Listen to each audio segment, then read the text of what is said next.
Tumunog ang cellphone. Isang ordinaryong tunog lang dapat iyon sa isang ordinaryong hapon. Pero sa sandaling sinagot ni Ara maliksi ang tawag, gumuho ang kanyang buong mundo. Hello? Sino po sila? Tanong niya, habang hinahalo ang nilulutong sinigang para sa hapunan nila ng kanyang ama. Ito po ba si Ilit Ara Maliksi? Anak ni A. Thomas Maliksi, tanong ng isang malamig at opisyal na boses sa kabilang linya. Biglang kinabahan si Ara. Binitawan niya ang sandok. Opo, ako nga po. Bakit po? May nangyari po ba sa tatay? Nagkaroon ng sandaling katahimikan. Para kay Ara, ang bawat segundong lumipas ay parang isang suntok sa kanyang dibdib. Miss Maliksi, sabi ng lalaki, nasa presinto po ang tatay ninyo. Inaaresto po siya sa kasong large-scale estafa. Estafa. Ang salitang iyon ay parang isang bomba na sumabog sa loob ng kanyang tainga. Hindi. Hindi maaari. Ang kanyang tatay Tomas, ang pinakamabait at pinakahonestong taong kilala niya, ay isang estapador. Nagkakamali po kayo, halos pasigaw na sabi ni Ara, nanginginig ang kanyang mga labi. Imposible po yan. Isa lang pong karpintero ang tatay ko. Mabuti po siyang tao. Pasensya na po, ma'am. Pero kailangan niyo na pong pumunta rito sa presinto. Ibinaba ang tawag. Naiwan si Ara na nakatayo sa gitna ng kanilang maliit na kusina, hawak pa rin ang cellphone na parang iyon ang tanging bagay na pumipigil sa kanya na bumagsak. Ang amoy ng kumukulong sinigang na kanina lang ay nagpapaalala sa kanya ng tahanan, ngayon ay parang nanunuya sa kanyang sinapit. Wala sa sariling pinatay niya ang kalan. Hindi siya pwedeng mag-aksaya ng oras. Kailangan siya ng tatay niya. Ang sumunod na mga oras ay isang malabong panaginip na puno ng takot at pagkalito. Sa presinto, nakita niya ang kanyang ama sa likod ng rehas. Ang mukha nitong dati ilaging may ngiti ay puno ngayon ng hiya at kawalan ng pag-asa. Ara, anak, wala akong kasalanan, umiiyak na sabi ni Mang Tomas. Ang mga kamay nitong sanay sa paghawak ng martilyo at pako ay nanginginig habang nakakapit sa malamig na bakal. Pinagkatiwalaan ko lang sila, anak. Frame up 2. Niyakap ni Ara ang hangin sa pagitan nila, pilit na ipinararating ang kanyang suporta. Naniniwala po ako sa inyo, Tay. Huwag po kayong mag-alala. Gagawa po ako ng paraan. Palalabasin ko po kayo dyan. Ngunit ang paraan ay isang mailap na bagay. Kinabukasan, nagsimula ang kanyang paglalakbay sa impyerno. Ang piyansa ay nasa 5 milyong piso, isang halaga na kahit sa 100 buhay ay hindi niya kayang ipunin. Inubos niya ang kakarampot niyang ipon mula sa pagiging nurse para kumuha ng abogado. Ang sabi ng abogado, mahina ang kaso, ngunit kailangan ng matibay na ebidensya at malaking pera para labanan ang mga nag-aakusa. Una niyang pinuntahan ang mga kamag-anak. Mga tiyahin at tiyuhin na dati ilaging nakangiti sa kanya, ngayon ay biglang hindi siya kilala. Nako, Ara, pasensya na. Sakto lang din ang pera namin. Mahirap ang buhay ngayon, iha. Sunod niyang nilapitan ang mga kaibigan. Ang ilan ay nagbigay ng kaunting tulong, sapat lang para sa pamasahe niya sa maghapon. Ang iba ay biglang hindi na matawagan. Bawat pagtanggi ay isang sampal. Bawat saradong pinto ay isang dagok sa kanyang pagkatao. Pakiramdam niya ay isa siyang pulubi na namamalimos sa daan, hindi para sa sarili niya, kundi para sa kalayaan ng kanyang ama. Pagod at halos wala ng luha, napaupo siya sa isang bangketa habang unti-unting lumulubog ang araw sa Maynila. Ang pag-asa niya ay kasabay na ring lumulubog. Hanggang sa tumunog ulit ang kanyang cellphone. Isang hindi rehistradong numero. Ennet Ara Maliksi. Isang boses ng babae, propesyonal at mabilis magsalita. Sino to? Mahinang sagot ni Ara. Your name is Attorney Eliza. I work for the Davila Group of Companies. Narinig namin ang problema mo. Ang boss ko, si Miguel Davila, ay handang tumulong. Parang isang sinag ng liwanag ang narinig ni Ara. Talaga po? Paano po? Bakit po?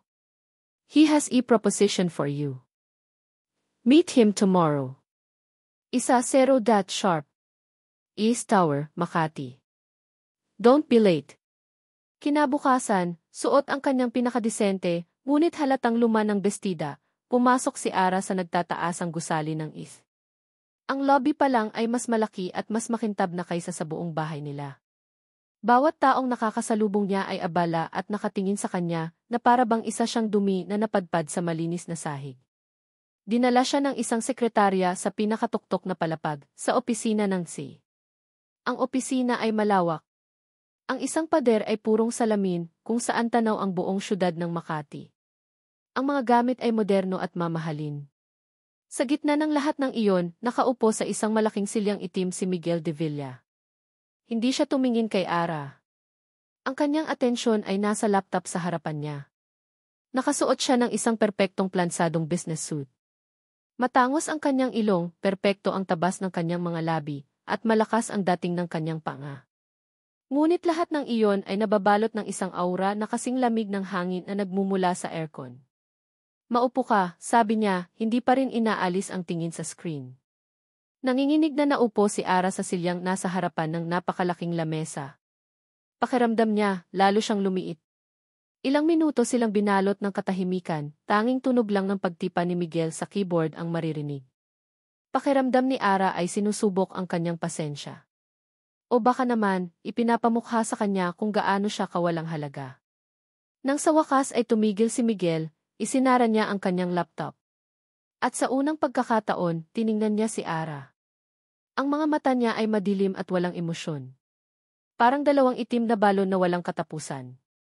Alam ko ang problema mo, Dintes Maliksi, sabi niya sa isang baritonong boses na nagbigay ng kaba sa dibdib ni Ara. 5 milyon. Estafa. Isang amang naghihimas ng rehas. Isang anak na desperada. Napatungo si Ara. Bawat salita ay parang patalim na tumutusok sa kanyang puso. I will settle everything, diretsong sabi ni Miguel. Babayaran ko ang piyansa. Kukunin ko ang pinakamagaling na abogado. Palalabasin ko ang tatay mo sa kulungan sa loob ng 24 na oras. Biglang napaangat ng tingin si Ara, hindi makapaniwala. Talaga po, sir. Paano ko po kayo mababayaran? Kahit anong trabaho po, tatanggapin ko. Isang bahagyang ngisi ang gumuhit sa labi ni Miguel, isang ngising walang kagalakan. Hindi ko kailangan ng pera mo, Dintes Maliksi. Dahil wala ka naman noon. Kumuha siya ng isang folder mula sa kanyang table at dahan-dahan itong itinulak sa harapan ni Ara. What need is a wife? Natigilan si Ara. Pipo. Isa akong biyudo. Mayroon akong 4 na anak. Kailangan nila ng isang ina. At kailangan ko ng isang asawa para mapanatag ang board of directors at masiguro ang posisyon ko sa kumpanya. You will marry me. You will live in Isvay house. You will be a mother to him of children. For 1 year. Bumagsak ang panga ni Ara. Ito ba ay isang masamang biro? Ang kontrata, pagpapatuloy ni Miguel, tinuturo ang folder. Lahat ng kondisyon ay nakasulat dyan. Pagkatapos ng 1 taon, malaya ka na. Bibigyan pa kita ng sapat na pera para makapagsimula kayo ng tatay mo ng bagong buhay. Pero sa loob ng 1 taon na iyon, pag-aari ko ang oras mo. Ang pangalan mo. Ang buhay mo. Binuksan ni Ara ang folder gamit ang nanginginig na mga kamay. Isang kasunduan sa kasal. Marriage contract. Nakita niya ang mga pangalan nila, Miguel de Villa at Ara Maliksi. Tumingin siya kay Miguel, naghahanap ng kahit anong bahid ng pagbibiro. Pero wala. Ang mukha nito ay seryoso at malamig na parang bato. Bakit ako? Halos pabulong na tanong ni Ara. Dahil kailangan mo ng pera. At kailangan ko ng isang asawa na hindi ako mamahalin. Isang asawa na madaling kontrolin. Isang asawa na gagawin ang lahat para sa pamilya niya. At ikaw, Dintes Maliksi, you fit the description perfectly. Desperada ka. Ang huling salita ay tumatak sa isipan ni Ara. Desperada. Desperada na nga siya. Naalala niya ang mukha ng kanyang ama. Ang mga luha nito. Ang kahihiyan. Hinawakan niya ang ballpen na nasa ibabaw ng kontrata. Ang bigat nito ay parang bigat ng buong mundo. Isang pirma lang. Isang pirma para sa kalayaan ng kanyang ama, kapalit ng kalayaan niya. Isang pirma na magbabago sa lahat. Tumingin siya muli kay Miguel. Ang tatay ko sigurado po bang makakalaya siya? Your word is divine bond, simpleng sagot nito. Pumikit si Ara ng mariin. Inisip niya ang kanyang tatay. Ang kanyang pangarap. Ang kanyang kinabukasan. At pagkatapos ay pumirma siya. Isang butil ng luha ang pumatak mula sa kanyang mga mata, tumama mismo sa ibabaw ng kanyang pangalan na ngayon ay nakakadena na sa pangalan ng lalaking nasa harapan niya. Kinagabihan, tinupad ni Miguel ang kanyang pangako. Isang tawag mula sa abogado ang nagsabing nakalaya na si Mang Tomas. Ngunit hindi pa nakakausap ni Ara ang kanyang ama. Dahil kasama sa kasunduan ang pagtira niya sa bahay ng mga De Villa. Agad-agad. Isang itim na mamahaling kotse ang sumundo sa kanya. Walang laman ang kanyang mga kamay kundi ang suot niyang damit at ang cellphone niya. Huminto ang sasakyan sa harap ng isang mansyon na mas malaki pa sa lahat ng bahay sa kanilang lugar na pinagsama-sama. Bumukas ang dambuhalang gate. Sinalubong siya ni Miguel sa may pinto. "Welcome to your new home and your new prison," sabi nito sa mahinang boses, sapat lang para marinig niya. Pumasok si Ara sa loob. Ang sahig ay gawa sa marmol na kumikinang. Ang mga kasangkapan ay mukhang mas mahal pa sa buhay niya. At pagkatapos, isang malakas na kalabog ang narinig niya sa kanyang likuran. Ang mabigat na pinto ng mansyon ay sumarado. Ang tunog na iyon ay parang isang hatol. Humarap siya. Doon, sa paanan ng isang malawak na hagdanan, nakatayo si Miguel, ang mukha ay kasing tigas pa rin ang dati. Sa likuran nito, may 4 na pares ng maliliit na mata ang nakatitig sa kanya. Isang batang lalaki na mga 10 taong gulang, ang mga matay puno ng galit. Isang mas bata pang lalaki na may mapanuksong ngiti. Isang batang babae na nakayakap sa binti ni Miguel, takot na takot. At isang maliit na paslit na karga-karga ng isang yaya. Lahat sila ay nakatingin sa kanya. At sa mga mata nilang lahat, iisa lang ang nakita ni Ara. Hindi siya isang ina. Hindi siya isang asawa. Sa lugar na ito, isa lang siyang estranghero. Isang kaaway. Ang unang gabi ni Ara sa mansyon ay ang pinakamahaba at pinakamalamig na gabi sa kanyang buhay. Dinala siya ng isang katulong sa isang silid na kasing laki ng buong bahay nila sa Quezon City. Ang kama ay malambot at malawak, sapat na para sa isang buong pamilya. May sarili itong banyo na may bathtub at isang walk-in closet na walang laman. Maganda. Malinis. At walang kabuhay-buhay. "Ito po ang magiging kwarto ninyo, Ma'am Ara," sabi ng katulong bago magalang na umalis at isara ang pinto. Naiwan siyang mag-isa. Nilapitan niya ang bintanang salamin na mula sahig hanggang kisam. Sa labas, ang mga ilaw ng hardin ay nagbibigay liwanag sa isang perpektong tanawin. Ngunit para kay Ara, ang ganda ng lahat ng iyon ay parang rehas ng isang gintong haula. Sinubukan niyang tawagan ang kanyang ama, pero pinigilan niya ang sarili. Anong sasabihin niya? "Tay, nakalaya ka na, pero ako naman ang nakakulong." Hindi niya kayang durugin ang puso ng kanyang ama sa ganoong paraan. Humiga siya sa kama. Ang lambot nito ay hindi nakapagbigay ng ginhawa, bagkus ay lalo lang nagparamdam sa kanya kung gaano siya nag-iisa. Pinikit niya ang kanyang mga mata at pilit na tinawag ang antok, ngunit ang tanging bumabalik sa kanyang isipan ay ang mga mata ng 4 na bata. Galit. Takot. Pagdududa. Kinabukasan, nagising si Ara bago pa man tumunog ang alarm clock sa kanyang cellphone. Ang katawan niya ay pagod, ngunit ang isip niya ay gising na gising. Kontrata. Trabaho. Ito ang nasa isip niya. Kailangan niyang gampanan ang kanyang papel. Nagbihis siya ng tanging damit na dala niya bukod sa suot niya kagabi. Isang simpleng puting bestida. Nagpunta siya sa kusina, na parang isang high-tech na laboratorio sa sobrang moderno ng mga gamit. "Good morning po," bati niya sa mga katulong na abala na sa paghahanda. "Ako na po ang magluluto ng almusal para sa mga bata." Nagkatinginan ang mga ito, nagtataka. Pero bilang mga empleyado, tumango na lang sila at binigyan siya ng espasyo. Nagsimulang magluto si Ara ng sinangag, itlog at hotdog. Mga pagkaing pambata. Mga pagkaing alam niyang lutuin. Sa bawat paghalo niya ng kanin, iniisip niyang baka ito ang simula. Baka sa pamamagitan ng pagkain, makuha niya ang loob ng mga bata. Isa-isang bumaba ang mga anghel na may sungay. Unang dumating si Miko, ang pangalawang anak. Mga 8 taong gulang. Ngumiti si Ara sa kanya. Good morning, Miko. Nagluto ako ng Hindi siya pinansin ng bata. Umupo ito sa mesa at kinuha ang tablet nito. Sumunod si Maya, ang nag-iisang babae, na mga 6 na taong gulang. Nagtago siya sa likod ng kanyang kuya Marco, ang panganay na bumaba kasunod niya. Sumulyap lang si Maya kay Ara, ang mga mata ay puno ng takot, bago muling nagtago. Si Marco, sa kabilang banda, ay tumingin kay Ara mula ulo hanggang paa. Ang tingin niya ay hindi tingin ng isang 10 taong gulang na bata. Malamig iyon, mapanuri at puno ng hindi maipaliwanag na galit. Good morning, mga anak, pilit na ngiting sabi ni Ara, kahit pakiramdam niya ay may bumabara sa kanyang lalamunan. Halika na, kumain na kayo. Nagluto ako ng paborito ninyo. Inilapag niya ang mga plato ng sinangag at hotdog sa mesa. Ang bango nito ay tila walang epekto sa mga bata. Manang, malamig na utos ni Marco sa isang katulong na nakatayo sa gilid. Pakikuha po ako ng cereal at gatas. Parang isang sampal ang narinig ni Ara. Tiningnan niya ang mga pagkaing inihanda niya. Ang sinangag na niluto niya ng may pag-iingat.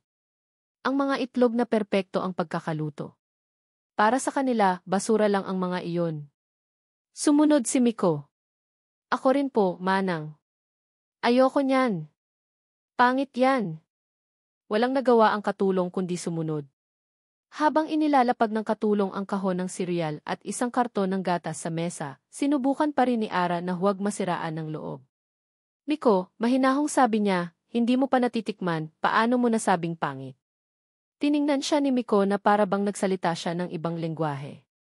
Kumuha ito ng baso at sasalinin na sana ng gatas nang bigla itong inadulas. Ang isang buong baso ng malamig na gatas ay tumapon, diretso sa kanyang puting bestida. Ay, sigaw ni Miko, pero may ngiti sa kanyang mga labi. Sorry po. Napatayo si Ara, basang-basa at nanlalamig. Ang damit niya ay naging saksi sa kanyang unang kabiguan. Nanatili siyang nakatayo roon, hindi alam ang gagawin. Gusto niyang magalit. Gusto niyang umiyak. Pero hindi pwede. Oo, okay lang, sabi niya, nanginginig ang boses. Aksidente lang naman. Ngunit alam niyang hindi iyon aksidente. At doon, nagsalita si Marco. Ang boses niya ay kalmado ngunit may talim. Hindi ka namin nanay, sabi nito, nakatingin diretso sa kanyang mga mata. Isa ka lang babaeng binayaran ng papa. Ang mga salitang iyon ay tumago sa puso ni Ara na parang isang punyal. Bawat letra ay mailason. Gumuho ang lahat ng natitira niyang pag-asa. Wala siyang naisagot. Ang tanging nagawa niya ay tumayo roon, basang-basa sa gatas at kahihiyan. Sakto namang may pumasok sa dining area. Isang babaeng nakangiti, may dalang mga paper bag si Katrina, ang kanyang ate-atehan, ang kanyang kakampi. Ah! Kamusta ang unang umaga mo? Masayang bati nito, bago napansin ang itsura niya. Diyos ko, anong nangyari sa'yo? Agad na lumapit si Katrina. Tiningnan niya ng masama ang mga bata. Miko! Marco! That's not nice. Nag-abala ang tita Ara ninyo na magluto tapos ganyan kayo. Tumingin si Katrina pabalik kay Ara, ang mukha ay puno ng pag-aalala. Nako, ate, pasensya ka na talaga sa mga to, dinalhan pala kita ng mga damit. Alam ko kasing wala kang nadala. Ang simpleng gesture na iyon ay sapat na para mangilid ang luha sa mga mata ni Ara. Sa wakas, isang kakampi. Isang taong nakakaintindi. Inabutan siya ni Katrina ng isang paper bag, sige na, magpalit ka na muna sa taas. Ako na muna ang bahala rito. Tumango si Ara at mabilis na umakyat, yakap-yakap ang paper bag na para bang iyon ang kanyang life vest. Sa kanyang silid, habang nagpapalit siya ng damit na bigay ni Katrina, narinig niya ang mahinang boses nito mula sa baba, kausap ang mga bata. Hindi niya maintindihan ang mga sinasabi, pero ang tunog ay malambing. Pagbaba niya, naabutan niyang tapos ng kumain ng cereal ang mga bata at papaalis na ang mga ito. Si Katrina naman ay nag-aayos ng mga bulaklak sa isang florera. Hay, nako, buntong hininga ni Katrina habang lumalapit sa kanya. Niyakap siya nito ng mahigpit. Pasensya ka na sa kanila, ate. Mahirap talagang palitan ang mommy nila. Sa yakap na iyon, may naramdaman si Ara na kakaiba. Isang panandali ang ginhawa, pero may kasamang kaba. Ang mga salitang kipalitan ang mommy nila ay umalinggaw sa kanyang isipan. Hindi naman niya gustong may palitan. Bago pa man siya makasagot, isang anino ang tumabon sa kanilang dalawa. Si Miguel. Nakatayo ito sa may pintuan ng dining room, bihis na para sa trabaho. Ang mukha niya ay kasing lamig ng umaga. Katrina, anong ginagawa mo rito? Tanong niya, walang emosyon. Kuya Miguel. Dinalaw ko lang si Ara. Nag-aalala kasi ako, nakangiting sagot ni Katrina. Sige, aalis na rin ako. Bae, Ara. Tawagan mo ko ha. Umalis si Katrina at naiwan silang dalawa ni Miguel sa nakakabinging katahimikan. Hindi man lang siya tiningnan ni Miguel. Naglakad ito papunta sa coffee machine. May mga patakaran ang bahay na ito, sabi ni Miguel habang nagtitimpla ng kape, nakatalikod pa rin sa kanya. Una, ang mga bata ang prioridad mo. Pangalawa, huwag kang mag-uutos sa mga katulong. Sila ang mag-uutos sa'yo kung ano ang mga kailangan sa bahay. Pangatlo at pinakaimportante sa lahat. Humarap ito sa kanya, hawak ang isang tasa ng itim na kape. Ang mga mata nito ay nagbababala. Huwag kang papasok sa working office ko. Ever. Maliwanag. Tumango lang si Ara. Pakiramdam niya ay nawalan siya ng boses. Good. Uminom si Miguel ng kape, inilapag ang tasa, at umalis nang hindi na muling nagsasalita. Naiwan si Ara sa gitna ng malawak na dining room, amoy gatas at pagkabigo. Ang araw ay nagsisimula pa lang, pero pakiramdam niya ay tapos na siya. Ang unang araw niya sa impyerno ay opisyal nang nagsimula. Ang maghapon ay lumipas na parang isang mabagal na pagpapahirap. Iniiwasan siya ng mga bata. Ang mga katulong ay gumagalang sa kanya, pero may distansya. Para siyang multo sa sarili niyang kulungan. Pagsapit ng gabi, pagkatapos ng isang hapunan na puno na naman ng katahimikan, umasok si Ara sa kanyang silid. Humiga siya sa kama at niyakap ang sarili. Ang tanging ingay ay ang pagtibok ng sarili niyang puso. Ang lungkot ay bumalot sa kanya na parang isang makapal na kumot. Ito na ba ang buhay niya sa susunod na isang taon? Pinikit niya ang kanyang mga mata, hinahayaan ang mga luha na sa wakas ay dumaloy. Ngunit sa gitna ng kanyang tahimik na pag-iyak, isang tunog ang pumunit sa katahimikan ng gabi. Isang iyak. Iyak ng isang sanggol.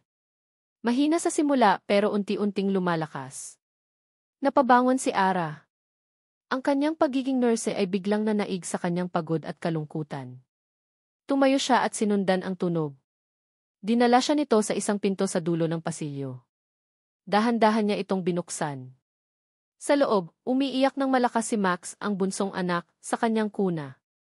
Ang mukha nito ay namumula. Sa tabi ng kuna ay nakatayo sina Marco, Miko at Maya. Nakatingin sila sa kanilang kapatid, mga mukha'y puno ng takot at pag-aalala. Hindi nila alam ang gagawin. Nilapitan ni Ara ang kuna at hinipo ang noo ni Max. Mainit. Sobrang init. Nilalagnat ang bata. Sa isang iglap, ang lahat ng takot at galit sa mga mata ng mga bata ay napalitan ng isang bagay na mas malakas pa, pangangailangan. Tumingin sila sa kanya, hindi na bilang isang kaaway, kundi bilang isang posibleng sagot sa kanilang takot. Gabi na nang umuwi si Miguel. Ang buong araw niya ay ginugol sa mga meeting na walang katapusan at mga problemang milyon-milyon ang katumbas. Pagod siya. Ang tanging gusto niya ay ang katahimikan ng kanyang opisina sa bahay. Isang baso ng alak at kalimutan na muna ang mundo. Kalimutan na mayroon siyang 4 na anak na kailangan ng atensyon at isang peking asawa na binayaran niya para gampanan ang isang papel. Pagpasok niya sa mansyon, isang hindi pangkaraniwang katahimikan ang sumalubong sa kanya. Kadalasan, may maririnig siyang ingay ng TV, sigawan ng mga bata o utos ng mga yaya. Ngayon, wala. Kumunot ang noo niya. Ang katahimikang ito ay hindi nakakapanatag, nakakabahala ito. Naglakad siya papasok at doon niya narinig ang isang mahinang tunog. Isang pag-iyak. Nagmumula sa itaas, sa silid ng mga bata. Ang unang pumasok sa isip niya ay inis. Nasaan ang mga yaya? Bakit walang gumagawa ng paraan? Pagtapos ng isang mahabang araw, ito pa ang sasalubong sa kanya. Mabibigat ang mga hakbang na umakyat siya sa hagdan, handa ng magalit. Ngunit pagdating niya sa bukana ng silid ni Max, natigilan siya sa kanyang nakita. Ang eksena ay hindi ang inaasahan niyang kaguluhan. Ito ay organisado. Sa gitna ng silid, sa tabi ng kuna, ay nakaluhod si Ara. Ang babaeng kaninang umaga lang ay parang basang sisiw na natapunan ng gatas. Ngayon, iba ang kanyang anyo. Ang kanyang mga kilos ay mabilis, kalmado at may katiyakan. Hawak niya ang isang maliit na bimpo na isinasawsaw niya sa isang palanggana ng maligamam na tubig bago ito dahan-dahang ipahid sa noo at mga braso ni Max. Ang pag-iyak ni Max ay humina na, napalitan ng mahinang paghikbi. Sa isang tabi, nakatayo ang kanyang 3 anak. Si Miko, na kanina'y puno ng kapilyuhan, ay tahimik na maihawak na baso ng tubig. Si Maya, na laging takot, ay mahigpit na nakahawak sa lailayan ng damit ni Ara. At si Marco, ang panganay niyang laging may pader sa pagitan niya at ng mundo, ay nakatingin kay Ara na maihalong pagtataka at paghanga. Miko, salamat sa tubig, narinig ni Miguel na sabi ni Ara. Ang boses niya ay hindi nanginginig o natatakot. Ito ay mahinahon at puno ng otoridad na hindi nakukuha sa pagsigaw. Marco, pakikuha mo ang thermometer sa first aid kit. Maya, nak, okay lang si baby brother. Mawawala rin ang lagnat niya. Sinunod siya ng mga bata nang walang reklamo. Nanatiling nakatayo si Miguel sa may pinto, isang anino sa dilim. Pinapanood niya ang babaeng ito. Ang babaeng itinuring niyang isang simpleng transaksyon, isang bayarang aktres. Ngayon, nakikita niya ang isang propesyonal. Isang nurse. Isang taong alam na alam ang ginagawa sa gitna ng isang maliit na krisis. Ang lahat ng pag-iisip niya tungkol sa kanya, na siya ay isang desperada, isang oportunista, ay biglang nagkaroon ng lamat. Nang sa wakas ay napansin siya ni Ara, bahagya itong nagulat. Pero hindi ito nataranta. Tumayo ito at humarap sa kanya. Nilalagnat si Max, simpleng sabi ni Ara. Pero binigyan ko na siya ng gamot at pinupunasan. Babantayan ko siya buong gabi. Tumingin si Miguel mula kay Ara papunta sa kanyang mga anak at pabalik. Paano mo nalaman? Tanong niya, ang boses ay mas malumanay kaysa sa binalak niya. Sumagot si Ara, at sa boses nito ay may bahid ng pagod na hindi niya napansin kanina. Trabaho ko ito. Ang 3 salitang iyon ay tumama kay Miguel. Trabaho ko ito. Nga pala. Isa siyang nurse. Hindi lang siya isang babaeng nagkataong nasa tamang lugar at tamang panahon para sa kanyang desperadong plano. Mayroon siyang sariling pagkatao. May sarili siyang kakayahan. Hindi na siya muling nagsalita. Tumalikod siya at naglakad papunta sa kanyang opisina, isinarado ang pinto. Hindi siya uminom ng alak. Naupo lang siya sa kanyang silya sa dilim. Ang imahe ni Ara na dahan-dahang pinupunasan ang kanyang anak ay pilit na bumabalik sa kanyang isipan. Ang paraan kung paano siya sinunod ng kanyang mga anak. Ang paraan kung paano nawala ang takot sa kanilang mga mukha dahil sa presensya niya. Naalala niya ang kontrata. Ang dahilan kung bakit pumayag si Ara sa kasunduang ito. Ang kanyang ama. Isang desisyon ang nabuo sa kanyang isipan. Isang bagay na wala sa kontrata. Kinabukasan, ang almusal ay tahimik pa rin. Ngunit iba ang katahimikan ngayon. Hindi ito puno ng galit kundi ng pag-aalinlangan. Nakaupo si Ara sa tabi ni Max na mahimbing nang natutulog sa high chair nito, wala nang lagnat. Nang matapos kumain si Miguel, tumayo siya. Inaasahan ni Ara na aalis na lang ito basta-basta, tulad ng ginawa nito kahapon. Ngunit huminto ito. Tumingin ito sa kanya. Magpahatid ka sa driver, sabi ni Miguel. Ang boses niya ay formal pa rin, utos ng isang amo.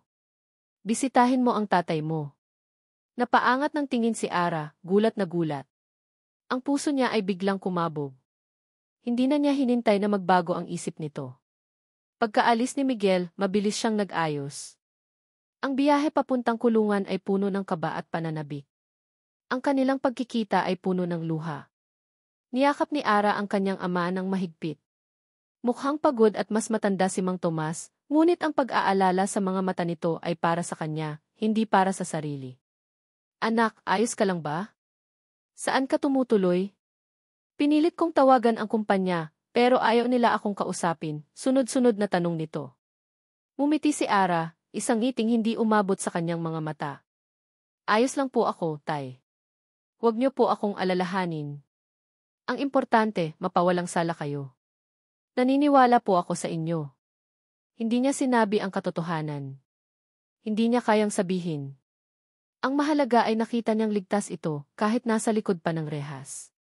Pagbalik ni Ara sa mansyon, pakiramdam niya ay nabunutan siya ng tinik. May kaunting pag-asa sa kanyang puso. Baka hindi naman pala ganoon kasama ang lahat.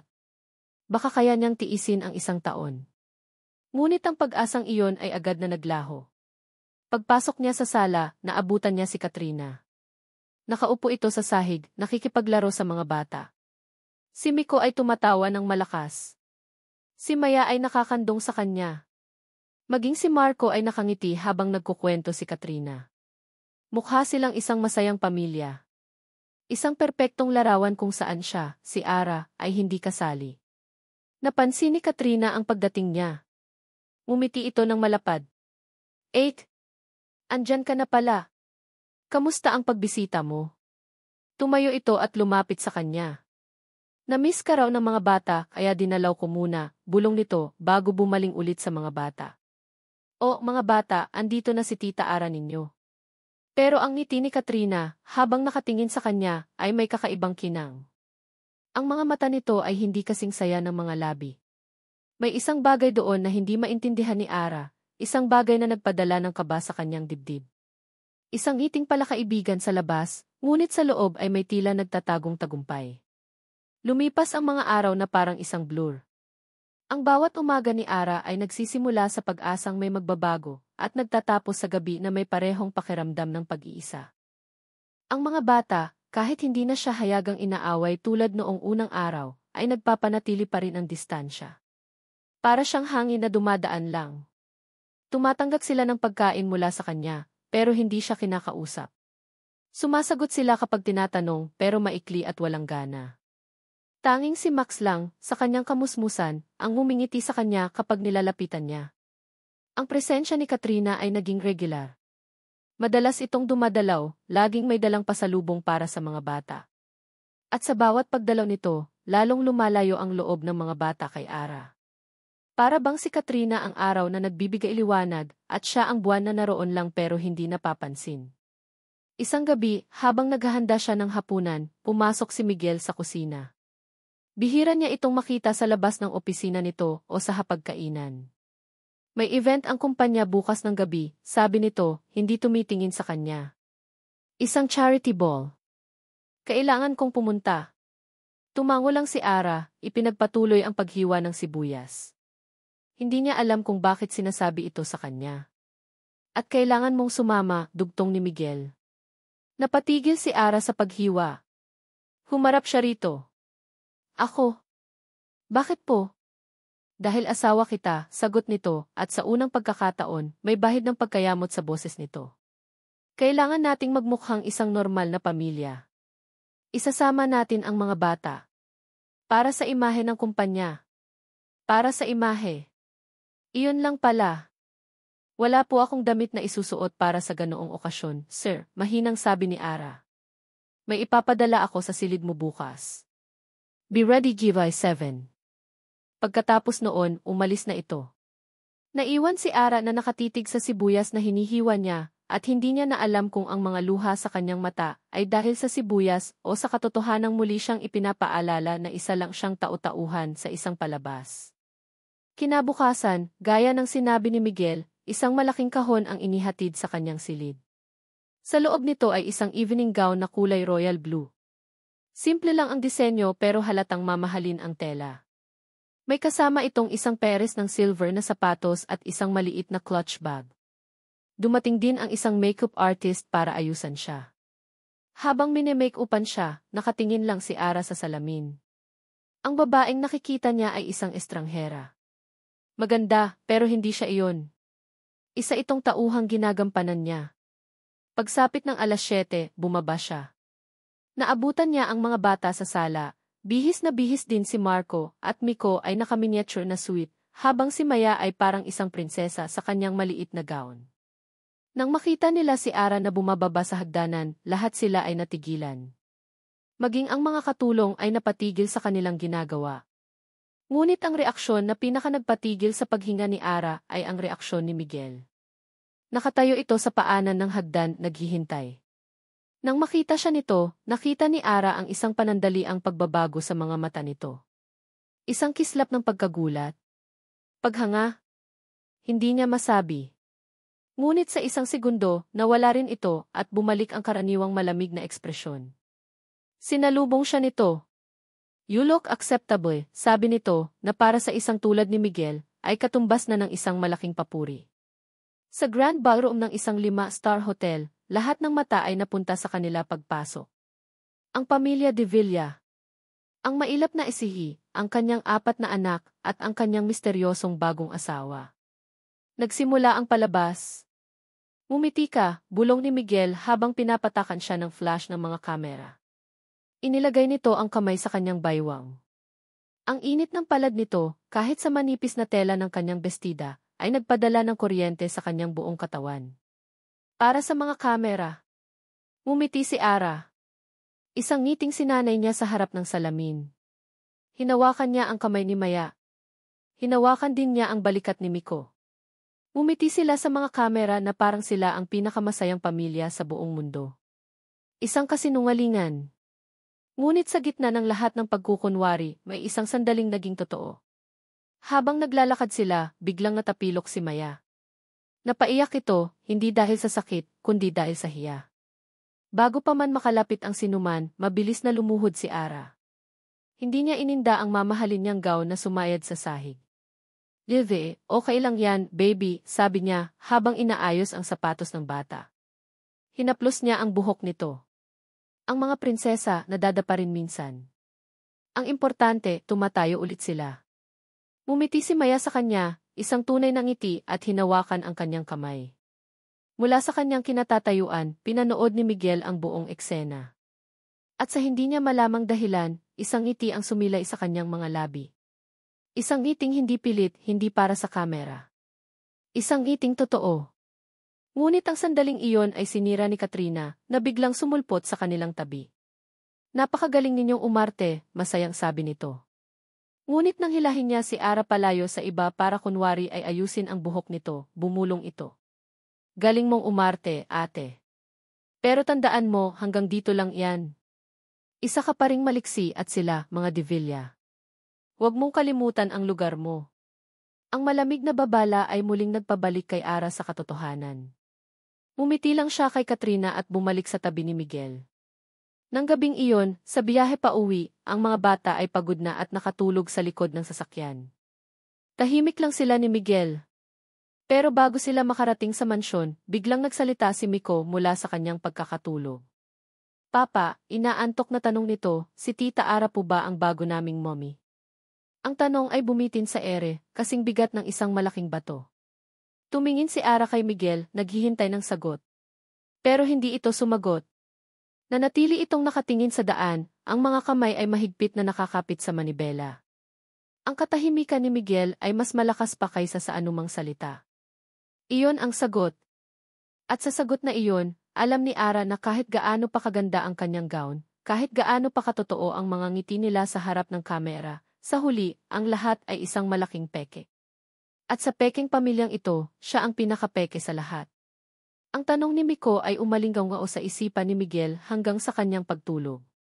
"Si Tita Ara po ba ang bago naming mommy?" Isang simpleng tanong mula sa isang bata, ngunit para kay Miguel, ito ay isang komplikadong problema. Ang salitang di mommy di ay may bigat. May kaakibat itong emosyon, permanenteng estado, isang bagay na matagal na niyang isinara sa kanyang puso. Nang sumunod na araw, pumasok siya sa opisina na dala-dala ang bigat na iyon. Sinubukan niyang ibaon ang sarili sa trabaho, mga numero, mga kontrata, mga forecast. Iyon ang mundo niya. Isang mundong kontrolado niya, kung saan ang lahat ay mailohikal na paliwanag at walang lugar para sa mga hindi inaasahang pakiramdam. Ngunit kahit anong gawin niya, ang imahe ni Ara sa charity ball ay pilit na sumisingit sa kanyang isipan. Ang paraan ng pagluhod nito para kay Maya, ang sinseridad sa mga mata nito na hindi para sa kamera, ang biglaang init na naramdaman niya nang ilagay niya ang kanyang kamay sa baywang nito. Ikinuyom niya ang kanyang panga. Pekeng pamilya. Isang palabas. Huwag kang magpadala, paalala niya sa sarili. Nang hapon na iyon, habang nag-iisip siya sa kanyang home office, pumasok si Katrina. May dala itong isang tray na may kape. Kuya Miguel, mukhang pagod na pagod ka, sabi nito sa malambing na boses. Nagtimpla ako ng kape para sa'yo. Salamat, Katrina, sagot niya, hindi inaalis ang tingin sa mga dokumentong nasa mesa. Inilapag ni Katrina ang kape. Ngunit sa halip na umalis, nanatili ito. Nagkunwari itong nag-aayos ng mga gamit sa isang estante na malapit sa kanya. Alam mo, kuya, inaayos ko kanina yung mga lumang photo album ni mama. Nakakatuwa ang daming alaala. Hindi umimik si Miguel. Hala! Biglang sabi ni Katrina na para bang may nagulat. May kinuha itong isang lumang album at binuklat ito sa mesa ni Miguel. Speaking of memories, tingnan mo to, kuya. Parang pamilyar. Sa gitna ng isang pahina ay isang kupas ng litrato. Isang mas batang Ara, nakangiti ng malapad. Katabi nito ay isang lalaking nakaakbay sa kanya, mayabang ang tindig at nakasuot ng mamahaling relo. Nasa isang yet sila at sa likod nila ay ang magandang dagat. Tinitigan ni Miguel ang litrato. Ay, nga pala, sabi ni Katrina na parang bigla lang naalala. Si Ara yan at yung dati niyang boyfriend. Siya yung anak ng isang mayaman ding negosyante dati. Ang mga salitang ni mayaman ding negosyante dati ay tumatak sa isipan ni Miguel. Ngunit hindi pa tapos si Katrina. Nagkunwari itong nadulas ang kamay at aksidenteng inahulog ang buong album sa sahig. Nagkalat ang mga lumang litrato. At sa gitna ng lahat, isang partikular na litrato ang bumagsak malapit sa paa ni Miguel, nakaharap sa itaas. Ang litratong iyon. Ang litrato ni Ara Sayed. Ay, sorry, Kuya Miguel. Ang clumsy ko naman, sabi ni Katrina, habang mabilis na pinupulot ang mga larawan. Dinampot niya ang litrato ni Ara. Hala, picture pala ni Ara noong mayaman pa yung dati niyang boyfriend. Sayang, no. Biglang naghirap. Kawawa naman si Ara. Kinuha ni Miguel ang litrato mula sa kamay ni Katrina. Ang mga mata niya ay nakapako sa ngiti ni Ara sa larawan. Isang masayang ngiti. Isang ngiti na hindi pa niya nakikita mula rito. At sa isang iglap, ang imahe ni Ara ay naglaho. Napalitan ito ng ibang mukha. Ang mukha ng kanyang yumaong asawa, si Elena. Biglang bumalik ang alaala. Ang parehong ngiti. Ang parehong kinang sa mga mata. Ganoon din si Elena umiti noong una silang magkakilala. Ganoon din ito umiti habang dahan-dahan nitong ninanakaw ang pera ng kumpanya, pera ng pamilya nila, para ibigay sa lalaki nito. Naalala niya ang araw na natuklasan niya ang lahat. Ang mga bank statement. Ang mga peking invoice. Ang mga text message. Ang sakit. Ang pagtataksil. Hindi lang pera ang ninakaw sa kanya. Ninakaw nito ang tiwala niya. Ang pagmamahal niya. Ang kaluluwa niya. Bumalik siya sa kasalukuyan. Ang hawak niya ay litrato ni Ara, ngunit ang nararamdaman niyang lason ay ang lason na iniwan ni Elena. Ang kaunting init na nagsimulang mamuo sa kanyang puso para kay Ara ay biglang nanlamig. Napalitan ito ng yelo. Isang pamilyar na yelo na matagal na niyang ginawang pader para protektahan ang sarili. Binitawan niya ang litrato na para bang napapaso siya. Iwanan mo na ako, malamig niyang sabi kay Katrina. Okay, kuya. Pasensya na ulit. Ngumiti si Katrina bago umalis, isang ngiting puno ng tagumpay na hindi nakita ni Miguel. Nang makaalis si Katrina, tumayo si Miguel. Kailangan niyang hanapin si Ara. Ang pagdududa, na dati isang maliit na buto lang, ngayon ay isang halimaw na kumakain sa kanyang isipan. Nakita niya si Ara sa hardin, tinutulungan si Maya na magdilig ng mga halaman. Ang eksena ay dapat na nakakapanatag. Ngunit ngayon, sa mga mata ni Miguel, ang lahat ay isang pagkukunwari. Isang mahusay na pag-arte. Ara, tawag niya. Ang boses niya ay walang emosyon, ngunit may bigat. Lumingon si Ara, may ngiti sa labi. Ngunit nang makita nito ang ekspresyon sa kanyang mukha, unti-unting nawala ang ngiti nito. Miguel, may problema ba? Hindi siya sumagot. Naglakad siya papalapit at ipinakita ang litratong hawak niya. Sino to? Tiningnan ni Ara ang litrato. Nakita ni Miguel ang pagkagulat sa mga mata nito na sinundan ng isang anino ng kalungkutan. Si Alex. Dati ko pong boyfriend. Si Alex, sabi ni Miguel, may sarkasmo sa boses. Ang mayamang negosyante dati. Napakunot ang noo ni Ara. Paano mo di? Nakikita ko na may tipo ka pala, pagpapatuloy ni Miguel, hindi pinapansin ang tanong nito. Mayaman. Sabihin mo nga sa akin, Diaz Maliksi. Ang sitwasyon ba ng tatay mo ay isang magandang pagkakataon lang para sa iyo? Isang paraan para makahanap ng bagong sponsor. Ang bawat salita ay parang isang sampal sa mukha ni Ara. Nakita ni Miguel kung paano namula ang mga mata nito at kung paano ito napahawak sa kanyang dibdib na para bang nasasaktan. Hindi totoo yan, nanginginig na sabi ni Ara. Hindi ako ganyang klaseng tao. Talaga ba? Tanong ni Miguel. Dahil ang nakikita ko ay isang pattern. Isang babaeng sanay sa marangyang buhay. Nang mawala ang yaman ng isa, humanap ng kapalit. Ako ba ang kapalit, Ara? Hindi na nakasagot si Ara. Ang mga luha ay nagsimula ng pumatak sa kanyang mga pisngi. Naramdaman ni Miguel ang isang pamilyar na pakiramdam, galit. Pero sa ilalim ng galit na iyon ay takot. Takot na baka tama siya. Takot na baka maulit ang lahat. Mas madali nang itulak si Ara palayo, kaysa hayaan itong makalapit at muli siyang saktan. Tumalikod siya at iniwan si Ara na umiiyak sa hardin. Dumiretso siya sa kanyang opisina at isinara ang pinto. Kinuha niya ang kanyang telepono at tinawagan ang kanyang pinagkakatiwalaang assistant. David, sabi niya, ang boses ay matigas at walang bahid ng anumang emosyon. May ipapagawa ako sa'yo. Imbestigahan mo si Ara Maliksi. Lahat. Ang pamilya niya, ang mga kaibigan niya. Lalo na ang mga nakaraang relasyon niya. Gusto kong malaman ang lahat. Masusunod po, sir, sagot sa kabilang linya. Ibinaba ni Miguel ang tawag. Tumingin siya sa labas ng bintana, sa babaeng nakatayo pa rin sa hardin, ngayon ay pinapatahan ni Manang. Ang galit sa kanyang dibdib ay hindi nawala. Kailangan niya ng pruweba. Kailangan niyang patunayan sa sarili na tama ang kanyang hinala. Hindi nagtagal, tumunog ang telepono niya. Si David. Sir, sabi nito. May nalaman na po ako. Ano iyon? Ang dating boyfriend ni Ms. Maliksi, si Alex Sandoval, ay kasalukuyang bangkarot. Napahigpit ang hawak ni Miguel sa telepono. Matapos subukang kalabanin ang isang malaking kumpanya sa industriya. Ang balitang iyon ay ang huling piraso ng puzzle para kay Miguel. Hindi niya ito nakita bilang isang kasawian para sa lalaki. Nakita niya ito bilang isang pattern. Iniwan ni Ara ang lalaki matapos itong maghira. At ngayon, siya naman ang target. Ang pader na yelo sa paligid ng puso ni Miguel ay lalong tumibay at tumaas na hindi na kayang tibagin ng kahit anong ngiti o kabaitan. Para sa kanya, ang katotohanan ay malinaw na. Si Ara Maliksi ay hindi naiiba. Isa rin siyang manggagamit. Ang mga sumunod na araw ay mas masahol pa kaysa sa mga nauna. Ang lamig na namamagitan sa kanila ni Miguel ay naging isang pader ng yelo. Hindi na siya nito kinakausap. Hindi na siya nito tinitingnan.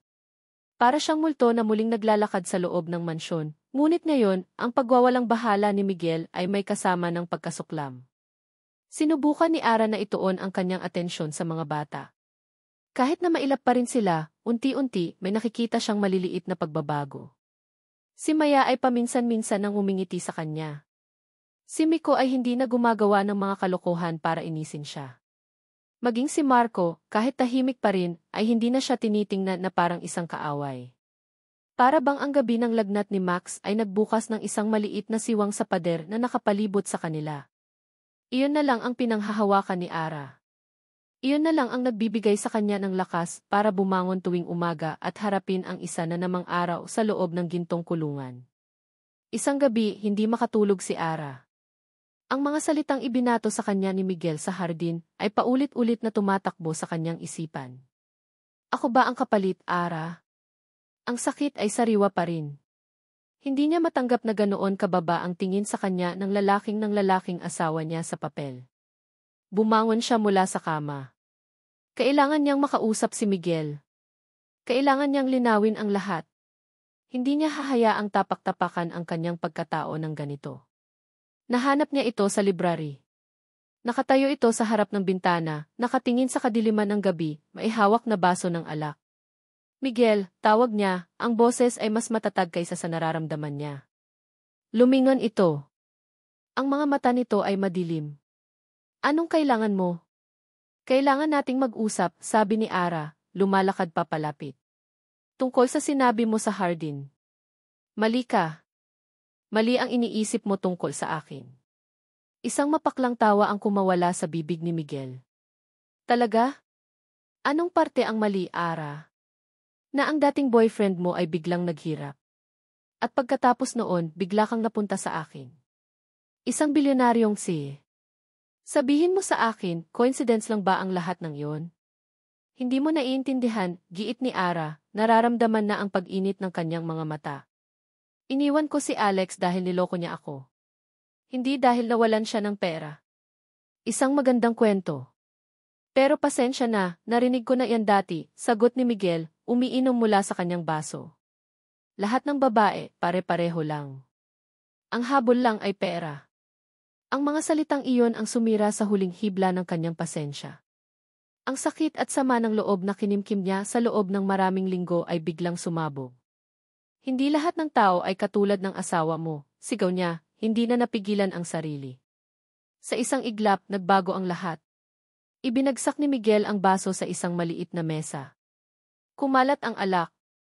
Ang katahimikan sa kanyang mukha ay napalitan ng isang bagsik na ngayon lang nakita ni Ara.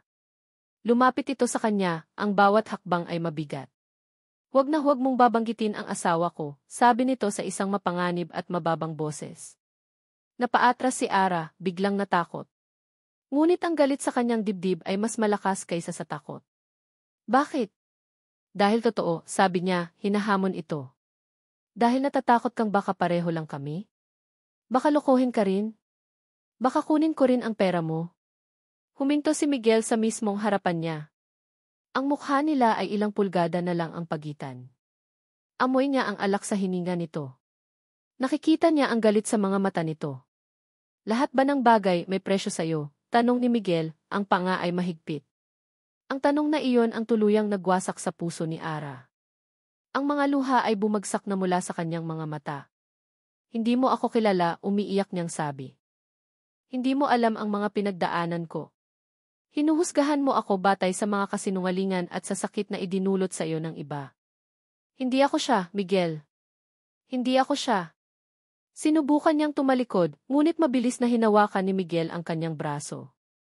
Hinila siya nito pabalik, paharap dito. At pagkatapos, nangyari ang isang bagay na hindi inaasahan nilang dalawa. Isang bagay na wala sa kontrata. Isang bagay na sumira sa lahat ng patakaran. Hinalikan siya ni Miguel. Hindi ito isang malambing na halik. Ito ay marahas, puno ng galit, ng frustrasyon, ng sakit. Ito ay isang pag-angkin. Isang pagsuko. Ang pader ng yelo na matagal nitong itinayo ay biglang gumuho sa isang iglap. Nagpumiglas si Ara sa simula, tinutulak ang dibdib nito. Ngunit ang lakas ni Miguel ay hindi niya matablan. At habang tumatagal ang halik, ang galit ni Ara ay unti-unting napalitan ng pagkalito. Ang pagtutol niya ay naging isang katawan na biglang nanghina. Natagpuan niya ang sarili na tumutugon sa halik nito. Ang kanyang mga kamay, na kanina ay nakatulak sa dibdib nito, ay dahan-dahang umakyat at napakapit sa mga balikat nito. Ang kanilang mga sama ng loob ay natunaw sa init ng sandaling iyon. Ang lahat ng sakit at pagdududa ay napalitan ng isang hindi maipaliwanag na koneksyon, isang marahas na pangangailangan na matagal na nilang itinatago. Nang sa wakas ay humiwalay sila, pareho silang habol ang kanilang hininga. Nakatitig sila sa isa't isa, ang mga matay puno ng mga tanong na hindi masabi ng kanilang mga labi. Ang galit ay nawala. Ang natira ay gulat. Pagkalito. At isang damdamin na pareho nilang kinatatakutan. Si Ara ang unang nakabawi. Itinulak niya ang sarili palayo kay Miguel. Hindi siya makapagsalita. Mabilis siyang tumalikod at tumakbo. Tumakbo siya paakyat sa hagdan, papasok sa kanyang silid. Isinara niya ang pinto at isinandal ang kanyang likod dito. Hinawakan niya ang kanyang mga labi. Mainit pa rin. Nanginginig. Ano ang nangyari? Ano ang ibig sabihin noon? Ang puso niya ay kumakaripas sa loob ng kanyang dibdib, hindi na malaman kung dahil sa galit, sa takot, o sa kiliting iniwan ng halik na iyon. Samantala, naiwan si Miguel sa library nakatayo, tulala. Tiningnan niya ang kanyang mga kamay na parabang hindi niya pag-aari. Anong ginawa niya? Sinira niya ang sarili niyang mga patakaran. Ang halik na iyon ay isang pagkakamali. Isang malaking pagkakamali. Dahil binuksan nito ang isang pinto na matagal na niyang isinara at nilagyan ng kandado. Ang pinto papunta sa kanyang puso. Biglang tumunog ang kanyang cellphone. Ang tunog ay parang isang alarma na gumising sa kanya mula sa isang panaginip. Kinuha niya ito mula sa kanyang bulsa. Si Katrina. Hello, sagot niya, ang boses ay bahagyang paos. Kuya Miguel, sabi ng boses ni Katrina sa kabilang linya. May kakaibang kaba sa tono nito. Sorry sa abala. Pero may kailangan kang makita. At marinig. Agad-agad. Tungkol ito sa totoong plano ni Ara. Ang tawag ni Katrina ay parang isang balde ng malamig na tubig na ibinuhos kay Miguel. Bigla siyang nahimasmasan mula sa pagkalito na dulot ng halik. Ang init na naramdaman niya ay muling napalitan ng yelo. Plano. Ang totoong plano ni Ara. Ang mga salitang iyon ay umalinggaw sa kanyang isipan. Nasaan ka? Tanong ni Miguel, ang boses ay mariin at malamig na ulit. Malapit lang ako sa village ninyo, kuya. Magkita tayo sa labas. Importante to, sagot ni Katrina, may halong pagmamadali sa boses. Hindi na nag-isip si Miguel. Kinuha niya ang susi ng kanyang kotse at mabilis na lumabas ng bahay, hindi man lang sumulyap sa direksyon ng hagdan kung saan tumakbo si Ara kanina. Ang halik. Isang pagkakamali. Isang kahinaan. Kailangan niya itong kalimutan. Nakita niya ang kotse ni Katrina na nakaparada sa isang madilim na bahagi ng kalsada sa labas ng kanilang subdivision. Pumasok siya sa passenger seat. Ang loob ng sasakyan ay tahimik at ano to, Katrina? Tanong niya, walang paligoy-ligoy. Hindi sumagot si Katrina. Kinuha lang nito ang kanyang cellphone at may pinindot. Inabot nito ang telepono kay Miguel. Pakinggan mo, kuya. Itinapat ni Miguel ang cellphone sa kanyang tainga. Sa simula, puro static. Pagkatapos, isang pamilyar na boses ang kanyang narinig. Boses ni Ara. Yun ang plano. Kailangan ko lang siyang paikutin. Konting tiis lang. Pag nakuha ko na ang tiwala niya, lalo na ng mga bata, madali na ang lahat. Sa huli, lahat ng bagay na pag-aari ng mga De Villa, mapupunta rin sa akin. Paulit-ulit na tumugtog ang mga salitang iyon sa isipan ni Miguel. Lahat ng bagay na pag-aari ng mga De Villa, mapupunta rin sa akin. Ang bawat salita ay isang martilyo na dumudurog sa natitirang pag-asa sa kanyang dibdib. Ang maliit na siwang na nagsimulang mabuksan dahil sa halik ay biglang sumarado ng mas mahigpit pa kaysa dati. Ibinaba niya ang cellphone. Ang mukha niya ay walang ekspresyon, pero sa loob niya, isang bagyo ang nagwawala. Isang bagyo ng galit, pagkabigo at pagkasuklam. Pagkasuklam hindi lang para kay Ara, kundi para sa sarili niya. Paano siya nagpadala? Paano siya, kahit sa isang saglit, ay naniwalang maaaring naiba ito? Saan mo to nakuha? Tanong niya, ang boses ay halos hindi na marinig. Nag-aalala kasi ako sa'yo, kuya, sabi ni Katrina, ang mukha ay puno ng awa. Kaya nagbaka sakali akong kausapin ang dati niyang boyfriend. Si Alex. Nagbabaka sakaling may alam siya. At yan ang ibinigay niya sa akin. Isang recording ng usapan nila ni Ara bago pa man niya makilala ka. Isang kasinungalingan. Isang perpektong pag-arte. Pero para kay Miguel, na ang isipan ay nilamon na ng pagdududa at binuhay muli ng alaala ng pagtataksin ni Elena, ang lahat ng sinabi ni Katrina ay ang absolutong katotohanan. Planado pala ang lahat, bulong ni Miguel sa sarili. Ang paglapit nito, ang pag-aalaga sa mga bata, ang pag-iyak, ang lahat ng iyon ay parte ng isang malaking plano. At ang halik ay hindi isang pagkakamali. Isa iyong kalkuladong hakbang para sirain ang kanyang depensa. At muntik na siyang magtagumpay. Sorry, kuya, sabi ni Katrina, hinawakan ang kanyang braso. Ayoko sanang ipakita sa'yo to, ayokong masaktan ka. Pero mas ayokong maloko ka. Tumingin si Miguel kay Katrina. Salamat, sabi niya. At sa sandaling iyon, para sa kanya, si Katrina ang tanging taong mapagkakatiwalaan niya.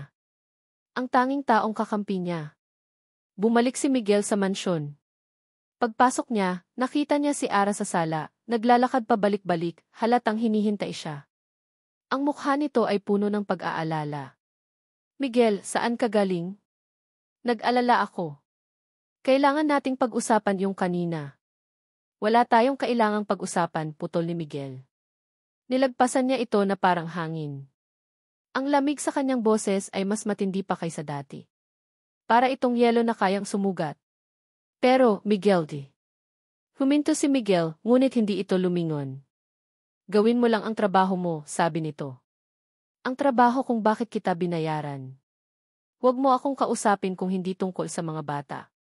Pagkatapos ay nagpatuloy na ito sa pag-akyat sa hagdan, iniwan si Ara na nakatayo sa sala, tulala at wasak ang puso. Mula sa itaas ng hagdanan, sa isang madilim na sulok, nakita ni Ara ang isang anino. Si Katrina. Hindi niya alam kung gaano na ito katagal doon. Ngunit nakita niya ito. Nakita niya ang isang ngiti sa mga labi nito. Isang ngiting puno ng tagumpay. Isang ngiti na nagpadala ng kilabot sa kanyang buong katawan. Nang gabing iyon, hindi natulog si Miguel sa master's bedroom. Natulog siya sa guest room sa kabilang dulo ng bahay. Hindi na niya kayang manatili sa isang silid kasama ang isang ahas. Kinabukasan, ang mansyon ay naging isang malamig na kaharian. Si Miguel ay isang haring yelo na hindi umiimik. At si Ara, para sa kanya, ay isang taksil na kailangan na lang hintaying matapos ang kontrata para palayasin. Ang lahat ng maliliit na pag-unlad na nagawa ni Ara sa mga bata ay nasira dahil sa tensyon. Nararamdaman nila ang galit ng kanilang ama at ang kalungkutan ni Ara. Ang bahay ay muling napuno ng katahimikan, ngunit ngayon, ito ay isang katahimikan na nakakabingi at puno ng pait. Isang hapon, habang nag-aayos si Ara ng mga laruan sa silid ng mga bata, may nakita siyang isang sobre na nakasingit sa ilalim ng kanyang unan. Hindi ito galing sa sinuman sa bahay. Walang pangalan. Binuksan niya ito. Sa loob ay isang maliit na papel na may isang pangungusap lang, nakasulat sa magaspang na paraan. Umalis ka na habang may panahon pa. Monster ang pinakasalan mo. Napahawak si Ara sa kanyang dibdib. Ang puso niya ay nagsimulang kumabog ng mabilis. Sino ang nagpadala nito? Isang biro. Isang babala. Tumingin siya sa labas ng bintana. Ang perpektong hardin. Ang malaking pool. Ang matataas na pader. Ang gintong kulungan. At sa unang pagkakataon, hindi na lang kalungkutan ang naramdaman niya. Naramdaman niya ang takot. Ang liham ay parang isang piraso ng yelo sa kamay ni Ara. Monster ang pinakasalan mo. Sino ang magpapadala nito? Isa sa mga katulong na naaawa sa kanya?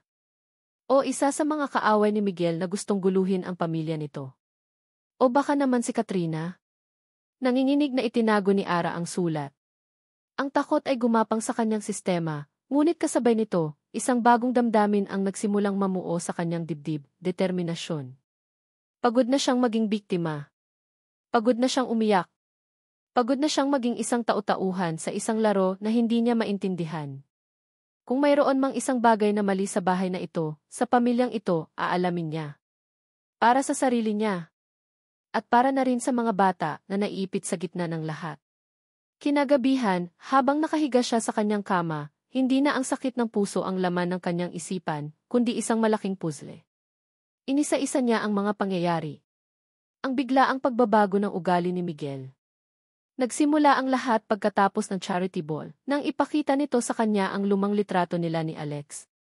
Saan iyon nakuha ni Miguel? Sinabi ni Katrina na nakita nito sa isang lumang album. Possible. Pero ang timing ay masyadong perpekto. Ang recording. Ang boses niya na nagsasabing kukunin niya ang lahat ng pag-aari ng mga De Villa.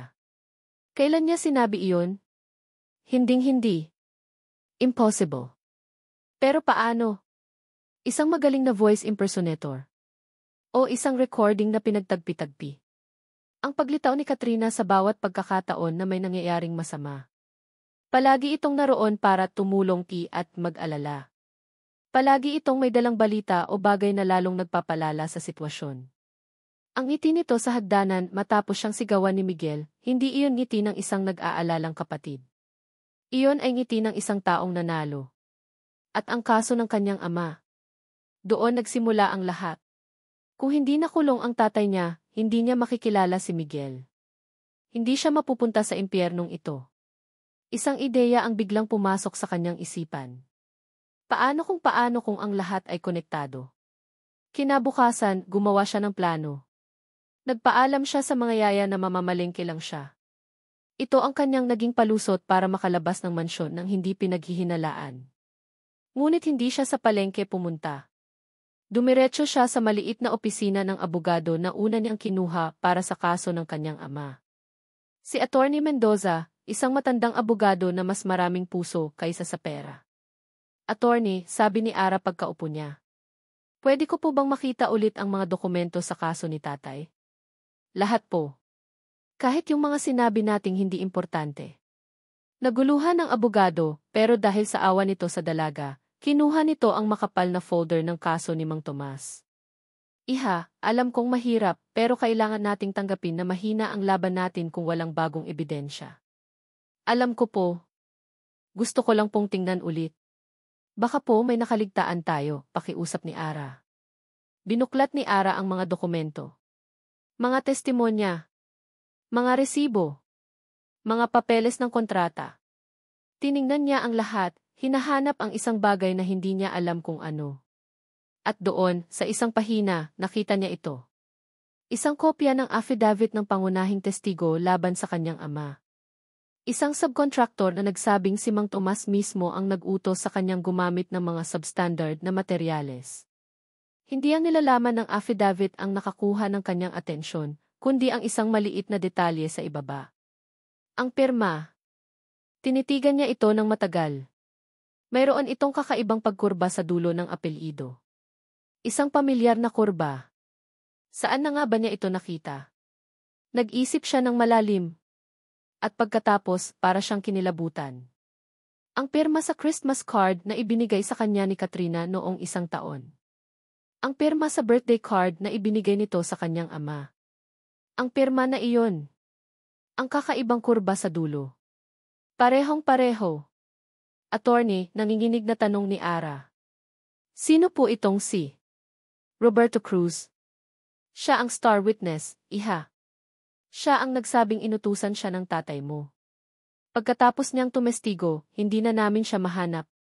Bigla na lang naglaho. Tumayo si Ara.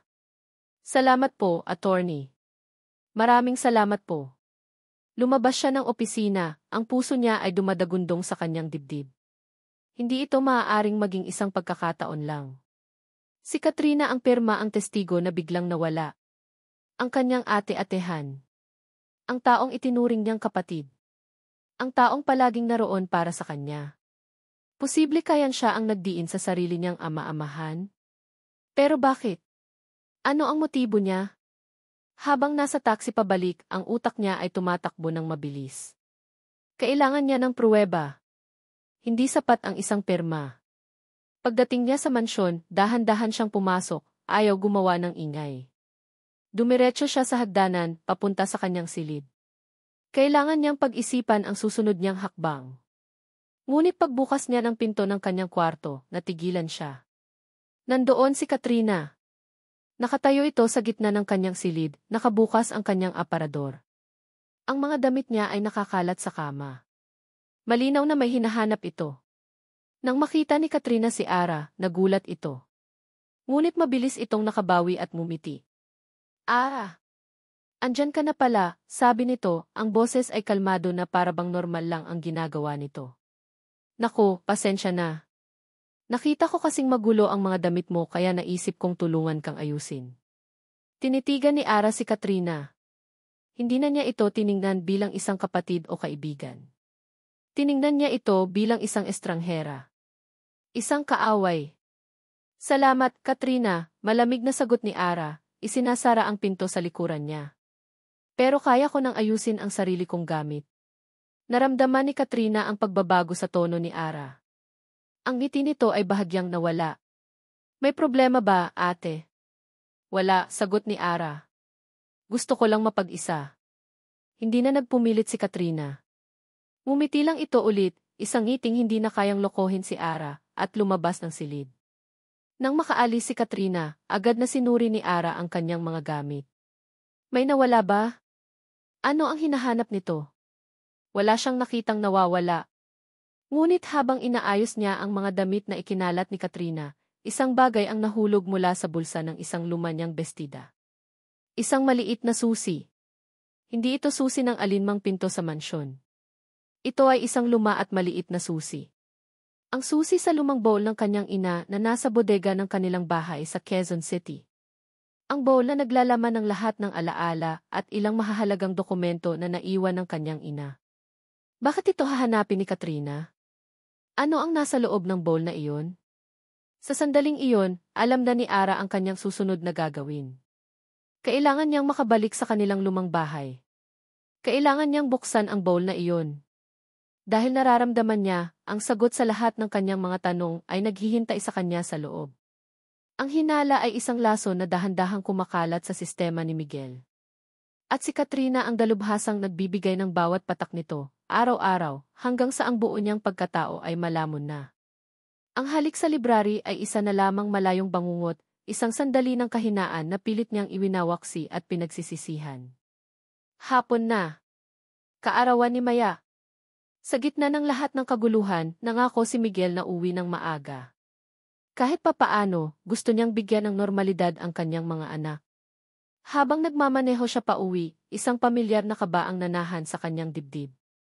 Isang pag-asa na sana, kahit ngayong gabi lang, maging payapa ang lahat. Ngunit ang kapayapaan ay isang luho na hindi para sa kanya. Biglang tumunog ang kanyang cellphone. Si Katrina. Sinagot niya ito. Kuya Miguel. Bilisan mo. Si Max. Ang boses ni Katrina sa kabilang linya ay hindi lang nanginginig, ito ay basag sa purong takot. Isang pamilyar na yelo ang gumapang sa mga ugat ni Miguel. Anong nangyari kay Max? Sigaw niya, ang mga kamay ay humigpit sa manibela. Basta umuwi ka na. Muntik na siyang. Diyos ko, bilisan mo na lang. Ibinaba ang tawag. Hindi na nag-isip si Miguel. Tinapakan niya ang silinyador, ang tunog ng kanyang mamahaling kotse ay naging isang sigaw ng desperasyon sa kalsada. Ang tanging nasa isip niya ay ang kanyang bunso. Ang kanyang anak. Pagdating niya sa mansyon, bumungad sa kanya ang isang eksena mula sa isang masamang panaginip. Sa tabi ng pool, nakaluhod si Katrina, basang-basa, yakap-yakap ang nanginginig at umiiyak na si Max na nababalot ng makapal na tuwalya. Sina Maya at Miko ay nasa isang tabi, mga mukha'y tigmak sa luha at takot. Ang mga katulong ay nagkakagulo, walang alam na gawin. At sa gitna ng lahat, nakatayo si Ara. Ang damit ay basa rin, ang buhok ay tumutulo. Nakatitig siya sa tubig ng pool, ang mukha ay putlang-putla na parang papel, ang mga mata ay nanlalaki sa takot at hindi makapaniwala. Anong nangyari dito? Umalinggaw ang sigaw ni Miguel, ang bawat letra ay puno ng galit at pag-aalala. Tumatakbo siyang lumapit at si Katrina ang unang sumalubong sa kanya. Kuya! Salamat sa Diyos at dumating ka, humahagulgol na sabi nito. Nakita ko si Max sa ilalim ng tubig. Hindi siya gumagalaw. Nahulog siya. Si Ara. Wala siya. Hinanap ko siya, wala. Kaya tumalon ako agad. Tumingin si Miguel kay Ara. Ang tingin niya ay parang dalawang patalim na gustong pumatay. Nasaan ini? Bakit niya pinabayaan yan anak we? Hindi ko siya pinabayaan, nautal na sagot ni Ara, nanginginig ang buong katawan. Ang boses niya ay halos hangin na lang. Kumuha lang ako ng juice sa kusina. Saglit na saglit lang. Sabi ko sa yaya. Sinungaling, biglang sabat ng isa sa mga yaya, na halatang takot kay Miguel pero mas takot sa kung anong maaaring isisi sa kanya. Wala po kayong sinabi sa akin, Maam. Naglilinis po ako sa taas nang marinig ko ang sigaw ni Maam Katrina. Isa itong perpektong patibong. Ang salita ni Ara laban sa salita ng dalawa. Hindi tutuli. Bulong ni Ara, ang mga matay puno ng luha, nakatingin kay Miguel, nagmamakaawa. Ngunit ang puso ni Miguel ay sarado na. Ang nakikita lang niya ay ang kanyang anak na muntik nang mamatay. Kuyal. Sabi ni Katrina, ang boses ay mahina na ngayon, puno ng pait. Ayoko sanang gawin to lalo na't kaarawan ni Maya. Pero kailangan mo nang malaman ang dahilan kung bakit wala sa sarili si Ara. May kinuha si Katrina na isang folder mula sa isang mesang hindi nabasa. Isang folder na tila inihanda para sa sandaling ito. Ipinakita to sa akin ng accountant mo kanina lang. Pinakiusapan ko siyang tingnan ang mga account mo dahil may masama na talaga akong kutob. Inabot nito ang folder kay Miguel. Binuksan niya ito. Sa loob ay mga bank statement. Isang transfer ng 5 milyong piso. Mula sa kanyang account, papunta sa isang account na may pangalang Araceli Ihimaliksi. Gumuho ang mundo ni Miguel.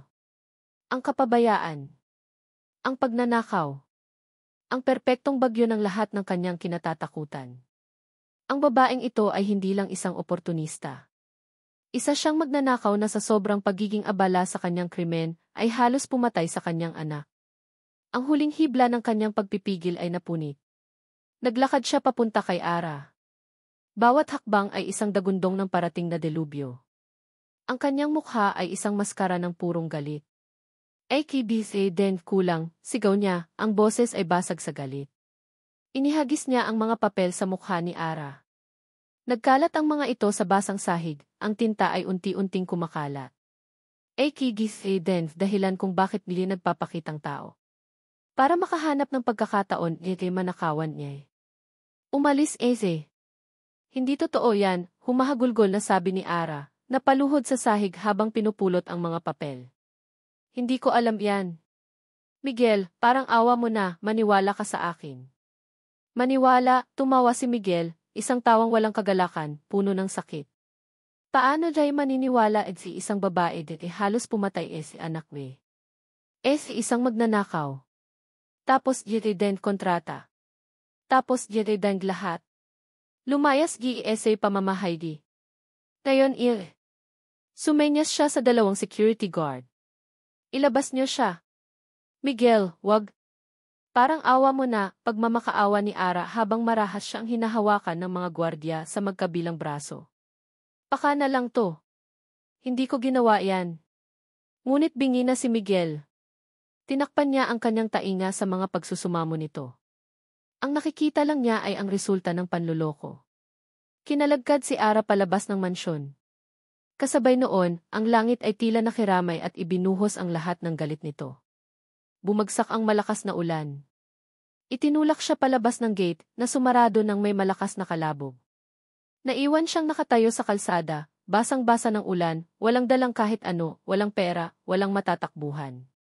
Ang mansyon sa kanyang likuran ay naging isang dambuhalang halimaw na nilamon ang lahat sa kanya.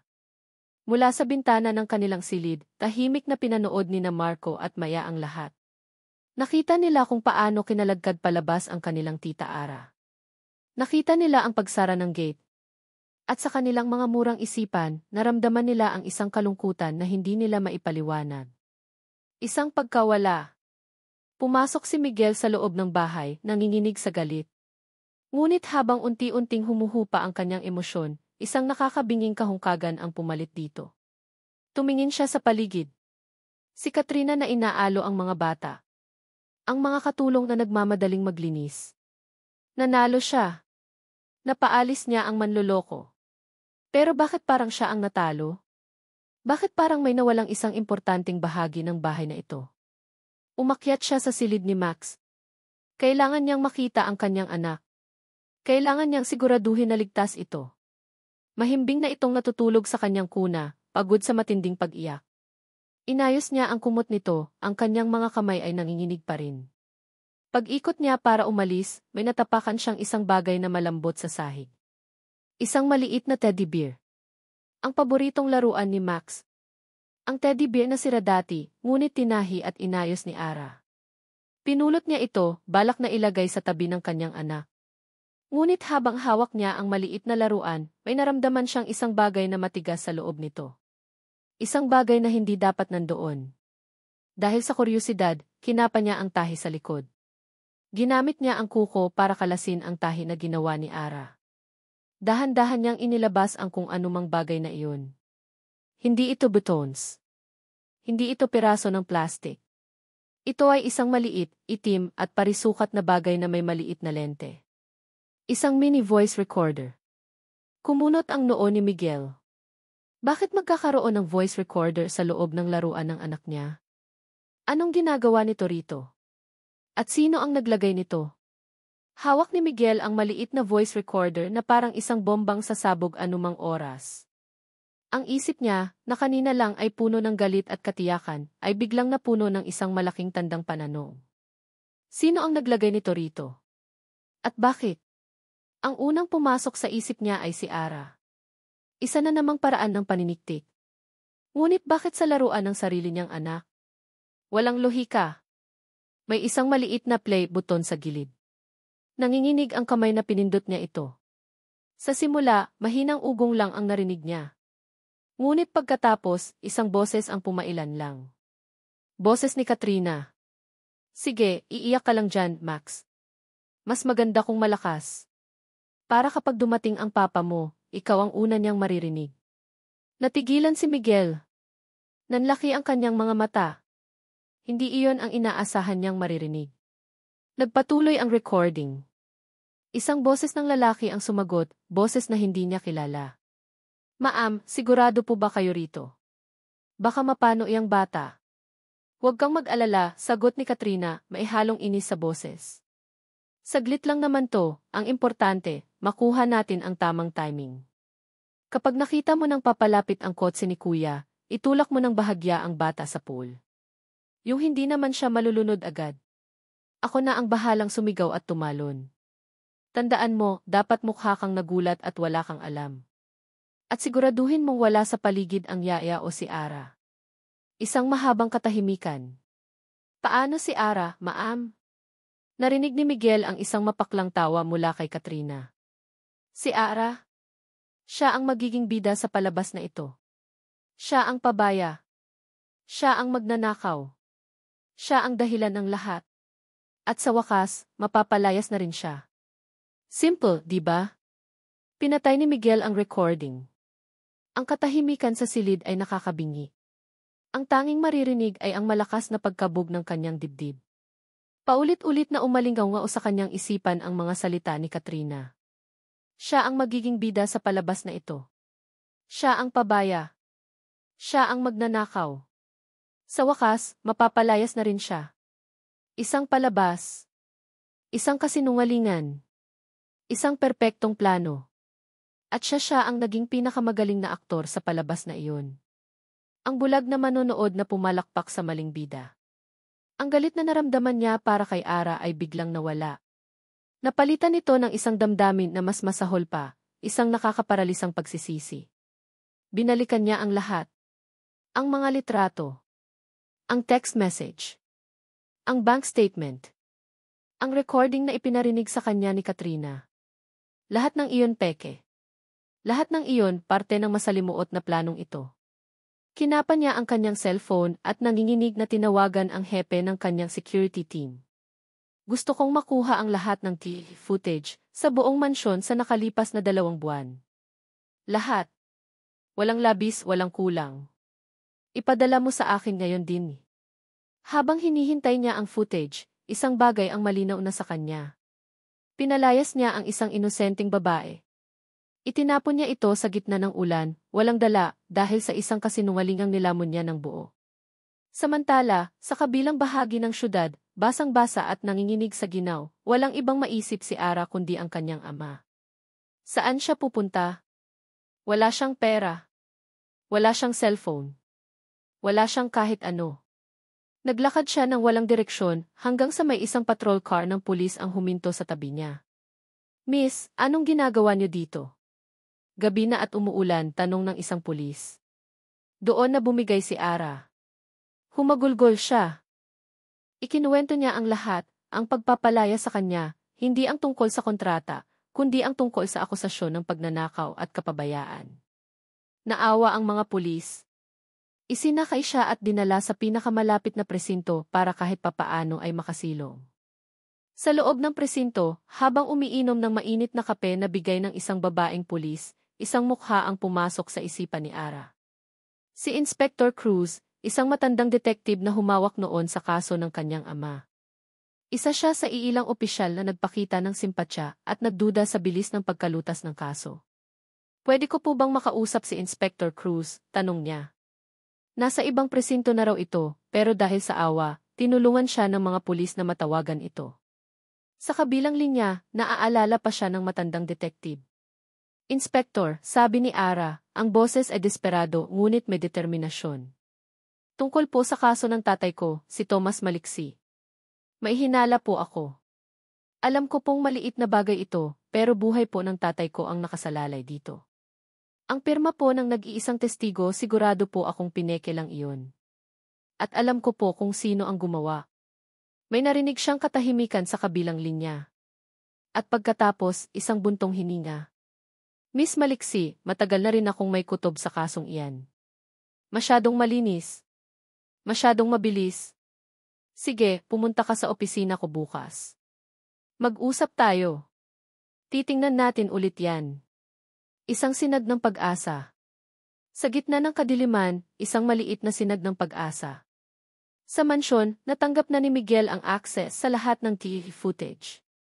Isinara niya ang sarili sa kanyang opisina at sinimulang panoorin ang lahat. Pabalik. Linggo-linggo. Araw-araw. Oras-oras. Nakita niya ang lahat. Nakita niya si Katrina na palihim na pumapasok sa kanyang opisina at kinukunan ng litrato ang mga dokumento sa kanyang mesa. Nakita niya si Katrina na kausap ang yaya na tumestigo laban kay Ara, may iniaabot itong isang sobrang puno ng pera. Nakita niya si Katrina, noong araw na iaksidenteng inahulog ang photo album, na siya mismo ang kumuha ng litrato ni Ara mula sa isang lumang kahon bago ito isinama sa album. Nakita niya si Katrina na palihim na inilalagay ang voice recorder sa teddy bear ni Max, isang araw bago ang aksidente sa pool. Ang bawat video clip ay isang sampal sa kanyang mukha. Isang patunay ng kanyang katangahan. At ang pinakamasakit sa lahat, nakita niya ang mga totoong sandali ni Ara. Nakita niya kung paano nito patagong pinupunasan ang mga laruan ng mga bata tuwing gabi. Nakita niya kung paano nito tinuturuan si Maya na magsulat. Nakita niya kung paano ito umupo sa labas ng silid ni Marco isang gabi, umiiyak ng tahimik dahil narinig niyang may masamang panaginip ang bata. Hindi ito isang pag-arte. Ito ay totoo. Isinara ni Miguel ang laptop. Ang pagsisisi ay parang isang laso na kumakain sa kanyang kaluluwa. Anong nagawa niya? Anong klaseng halimaw siya? Kinuha niya ang kanyang telepono. Alam niya kung sino ang kailangan niyang tawagan. Kailangan niyang hanapin si Ara. Kailangan niyang humingi ng tawad kahit alam niyang hindi sapat ang salitang sorry para sa lahat ng ginawa niya. Nanginginig na i-denial niya ang numero ni Ara. Nagring ito ng ilang beses. At pagkatapos may sumagot. "Hello." Ngunit hindi iyon ang boses ni Ara. Boses iyon ng isang lalaki. "Sino to?" tanong ni Miguel, naguguluhan. "Pulis po ito, sir. Naiwan po ng may-ari ang cellphone na ito dito sa presinto." "Sino po sila?" "Presinto." Ang puso ni Miguel ay tila tumigil sa pagtibok. Pagkatapos ng maikling paliwanag mula sa pulis, ibinaba ni Miguel ang tawag. Kinuha niya ang susi ng kanyang kotse. At sa ikalawang pagkakataon sa gabing iyon, minaneho niya ang kanyang sasakyan na parang demonyo, hindi na dahil sa galit, kundi dahil sa isang desperadong pangangailangang itama ang isang pagkakamaling baka huli na ang lahat para itama. Habang nasa daan, muli niyang tinawagan ang numero ni Ara. Sumagot ang parehong pulis. "Sir, ako ulit to," sabi ni Miguel, ang boses ay basag. "Nasaan si Ara? Nasaan si Ithres Maliksi?" "Umalis na po siya, sir. Pero kung gusto niyo siyang makausap, may ibinigay siyang address kung saan siya tutuloy. Isang lumang bahay daw sa Quezon City." Hindi na hinintay ni Miguel na matapos ang pulis. Alam na niya kung saan pupunta. Tinawagan niya si Ara. Sa pagkakataong ito, sumagot na ito. "Hello." Ang boses ni Ara ay pagod at mahina, ngunit nandoon pa rin. Nang marinig ni Miguel ang boses nito, ang lahat ng lakas at yabang niya ay nawala. Ang natira ay isang lalaking wasak at puno ng pagsisisi. Ara, di. Sabi niya, ang sarili niyang boses ay halos hindi niya na makilala. Patawarin mo ako. Isang mahabang katahimikan. Kailangan nating mag-usap, pagpapatuloy ni Miguel. Lahat alam ko na ang lahat. Narinig niya ang isang mahinang paghikbi sa kabilang linya. Pagkatapos ay isa pang boses. Boses ni Inspector Cruz. De Villa, sabi ng detective. Mabuti at tumawag ka. Dahil sa tingin ko, ang problema ng asawa mo at ang problema mo ay iisa lang. Ang gabi ay naging umaga. Ang ulan ay tumila na, ngunit ang lamig na iniwan nito ay nanatili sa mga buto ni Ara. Matapos ang pag-uusap nila ni Inspector Cruz, at ang nakakagulat na tawag mula kay Miguel, dinala siya ng detective sa lumang bahay nila sa Quezon City. Pagpasok niya sa pinto, bumalik ang lahat ng alaala. Ang amoy ng kahoy.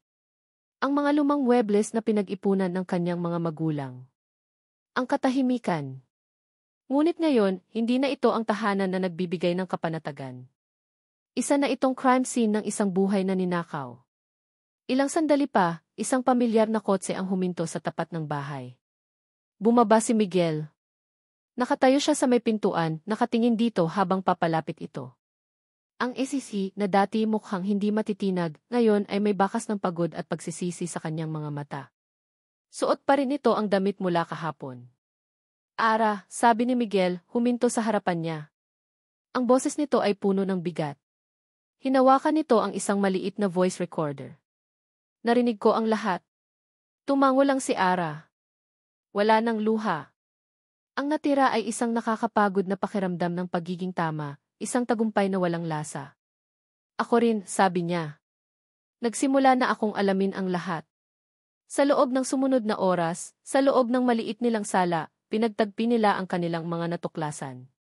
Ipinakita ni Miguel ang mga GIF footage sa kanyang laptop. Ikinuwento ni Ara ang tungkol sa peking pirma sa affidavit. Habang pinapanood ni Ara ang mga video ni Katrina, ang pagmamanipula, ang pagsisinungaling, ang walang awang pagpaplano, isang tanong ang nabuo sa kanyang isipan. Bakit? Bakit gagawin ito ni Katrina sa kanila? Sa kanyang sariling ama-amahan?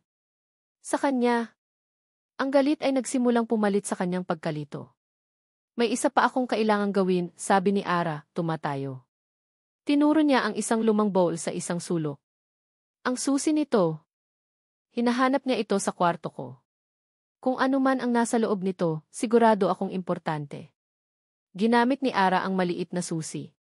Bumukas ang bowl. Sa loob ay mga lumang damit ng kanyang ina, mga photo album, at isang tumpok ng mga nakatuping sulat na itinali ng isang kupas na ribbon. Kinuha ni Ara ang mga sulat. Mga sulat kamay. Binuksan niya ang isa. Ito ay liham ng kanyang ina para sa isang kaibigan. Mahirap ang sitwasyon, Bes. Si Thomas, mabait siya. Mahal na mahal niya ako. Pero paano ko sasabihin sa kanya ang tungkol kay Katrina? Ang bunga ng pagkakamali ko bago kami magkakilala. Ang ama ni Katrina ay ayaw siyang panagutan. At ako hindi ko kayang itapon ang sarili kong anak. Kaya palihim ko siyang ibinibigay sa aking pinsan para alagaan, umaasang balang araw, matatanggap din siya ni Thomas. Bumagsak ang sulat mula sa kamay ni Ara. Si Katrina. Hindi niya ito stepsister. Hindi ito ampon. Kapatid niya ito. Kapatid sa ina. At si Mang Tomas hindi nito tunay na ama. Biglang nagkaroon ng saysay ang lahat. Ang inggit. Ang galit. Ang pakiramdam ni Katrina na palagi itong itagalabas. Dahil iyon ang katotohanan. Lumaki ito sa anino ni Ara, sa anino ng pamilyang hindi naman talaga nito lubos na kinabibilangan. May plano ako, sabi ni Miguel, ang boses ay matigas na parang bakal. At kailangan kita para maisakatuparan ito. Kinagabihan, ang entablado ay inihanda. Ang library ng mansyon ng mga De Villa. Ang lugar kung saan nangyari ang halik na nagpabago sa lahat. Naroon ang abogado ng pamilya, si Attorney Eliza.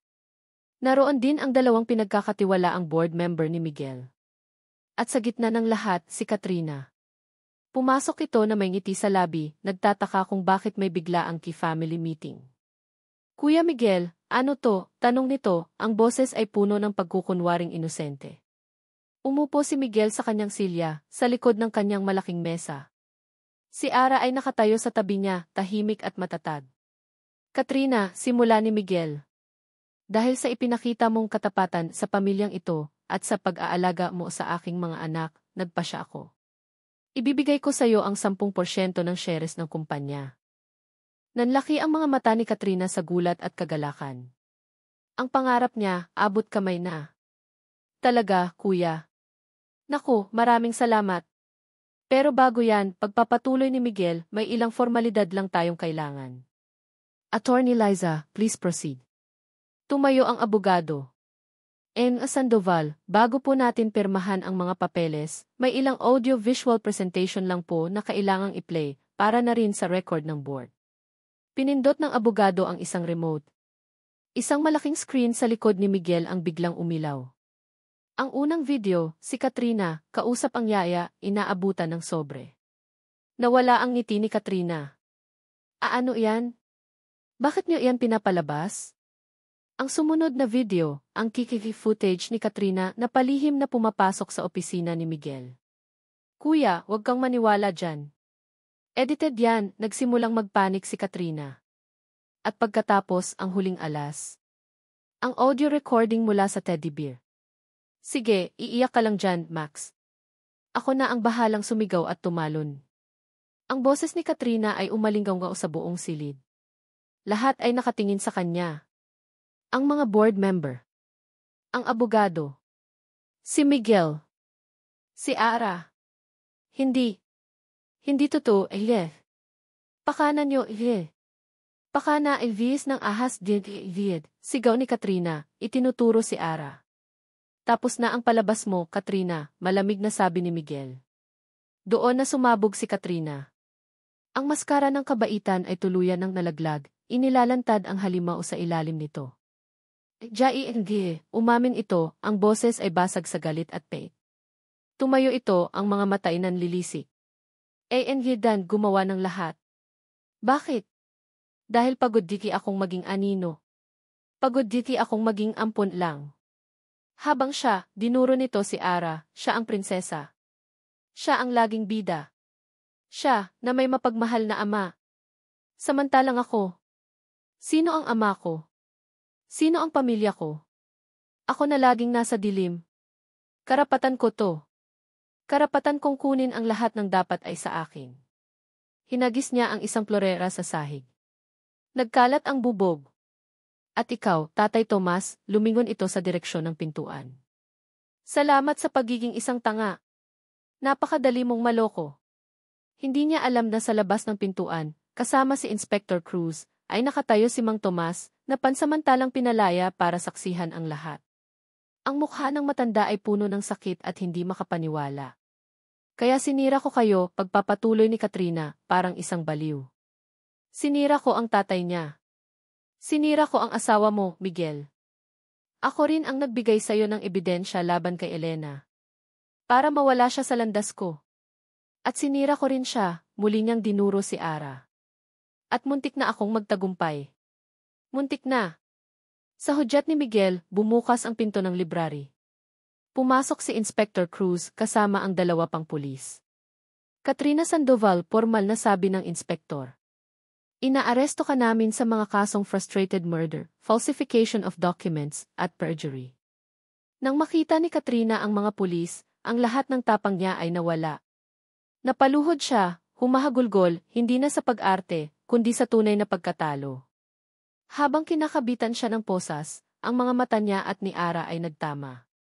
Sa mga mata ni Katrina, nakita ni Ara ang lahat, ang galit, ang inggit, ang sakit ng isang buhay na ginugol sa paghahangad ng pagmamahal na hindi nito naramdaman.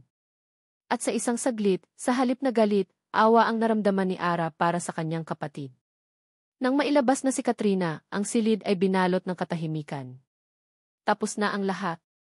Ang kaaway ay nahuli na. Ang katotohanan ay lumabas na. Naiwan silang 2 ni Miguel, nakatayo sa gitna ng silid na naging saksi sa kanilang pag-aaway at ngayon, sa kanilang tagumpay. Ang kontrata ay nasira na. Ang mga kasinungalingan ay nabura na. Ngunit ngayon, isang bagong tanong ang lumitaw sa pagitan nila. Ano na ang susunod? Ano na sila ngayon? Ang kanilang hinaharap ay naging mas malabo pa kaysa dati. Lumipas ang ilang linggo. Ang ingay ng eskandalo ay unti-unting humupa, napalitan ng isang mahinahon ngunit hindi pamilyar na katahimikan. Si Mang Tomas ay tuluyan ng napawalang sala. Ang unang ginawa ni Ara paglabas ng kanyang ama ay ang yakapin ito ng mahigpit sa labas ng kulungan. Sa pagkakataong ito, ang kanilang mga luha ay hindi na luha ng pait, kundi luha ng ginhawa at pasasalamat. Bumalik sila sa kanilang maliit na bahay sa Quezon City. Bawat sulok ay pamilyar, ngunit may nagbago na. Nagbago na si Ara. Nagbago na ang tingin niya sa buhay. Isang hapon, habang nagkakape sila ng kanyang ama sa kanilang maliit na hardin, isang itim na kotse ang huminto sa tapat ng kanilang bahay. Bumaba si Miguel. Hindi siya nakasuot ng mamahaling suit, kundi isang simpleng polo shirt at pantalon lamang. Wala siyang dalang driver. Siya lang mag-isa. Tumayo si Mang Tomas. Naglakad si Miguel papasok sa kanilang gate, at sa unang pagkakataon, ang isihi na dati puno ng yabang ay yumuko sa harap ng isang simpleng karpintero. Mang Tomas, sabi ni Miguel, ang boses ay puno ng pagsisisi at respeto. Wala pong sapat na salita para humingi ng tawad sa lahat ng pinsalang na idulot ko sa inyo at sa anak ninyo. Pero nandito po ako para personal na sabihing patawarin niyo po sana ako. Tiningnan ni Mang Tomas si Miguel, pagkatapos ay si Ara. Nakita niya ang sakit na pinagdaanan ng kanyang anak, ngunit nakita rin niya ang isang bagay sa mga mata nito kapag napapatingin ito kay Miguel. Isang bagay na hindi kayang itago.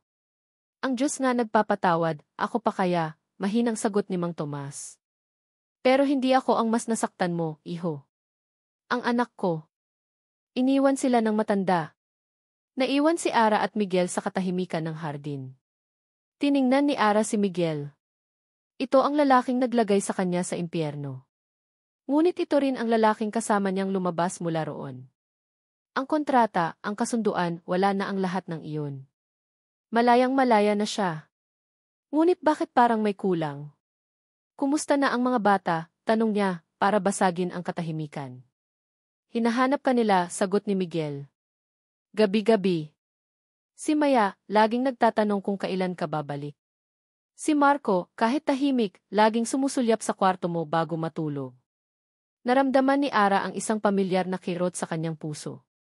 Namiss niya sila. Ang ingay ni Miko. Ang pagiging seryoso ni Marco. Ang tamis ni Maya. Ang yakap ni Max. Kailangan ko nang umalis, sabi ni Miguel. Ngunit hindi ito gumalaw.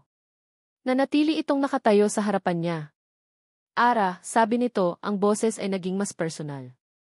Ang kontrata wala na yon. Pero hindi ibig sabihin noon tapos na ang lahat para sa akin. Lumapit ito. Noong una, ang kailangan ko lang ay isang ina para sa mga anak ko. Isang asawa para sa imahe ko. Isang transaksyon. Pero mali ako. Tumingin ito diretso sa kanyang mga mata. Ang kailangan ko pala ay ikaw.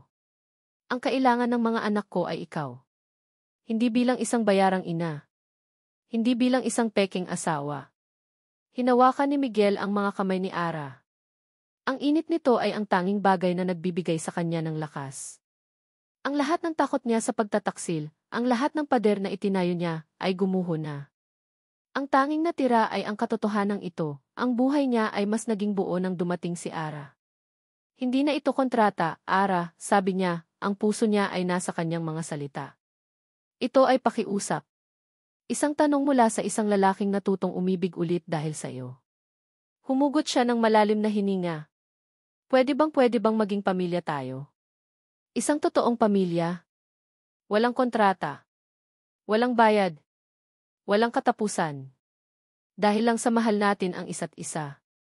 Nakita niya ang pagkabigla sa mga mata ni Ara, na sinundan ng pag-agos ng mga luha.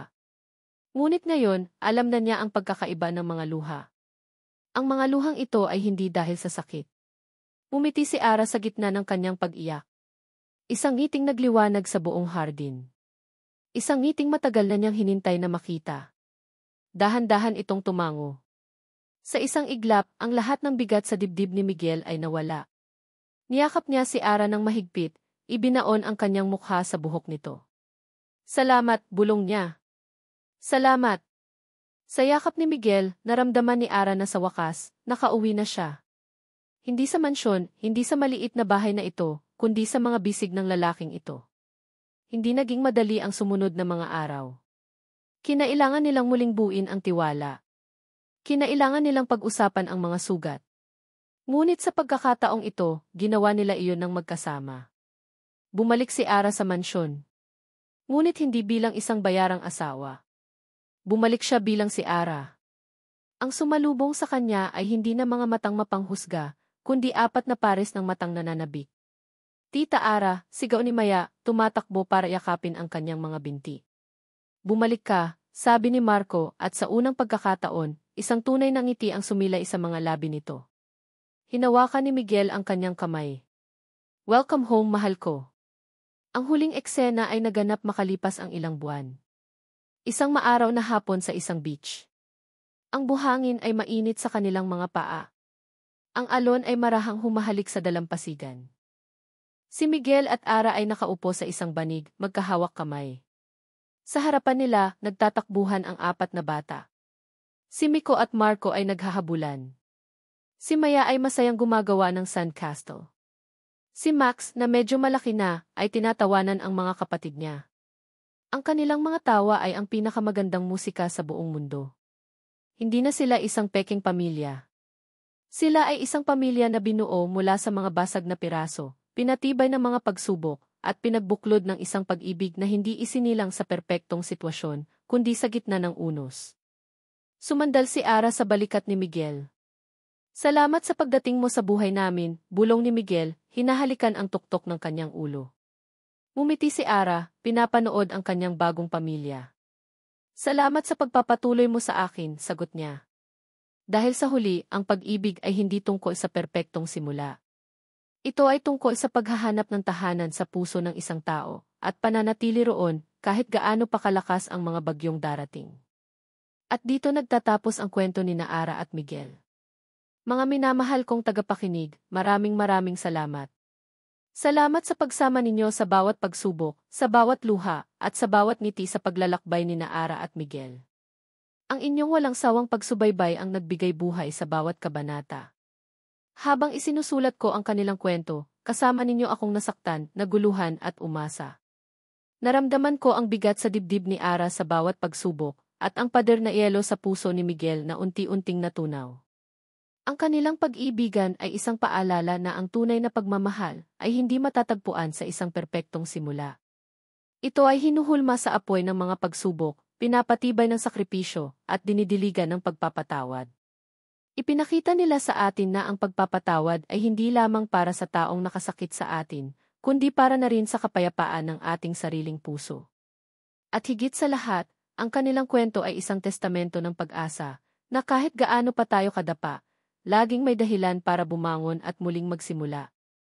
Ngayon, nais ko namang marinig ang inyong saloobin. Ano ang tumatak sa inyong puso? Anong aral ang baon ninyo mula sa kanilang kwento? Huwag po kayong mag-atubiling i-share ang inyong mga komento sa ibaba. Ang bawat isa ay mahalaga sa akin. Muli, mula sa kaibuturan ng aking puso, maraming salamat sa inyong lahat. Hanggang sa muli nating pagkikita sa susunod na kwento.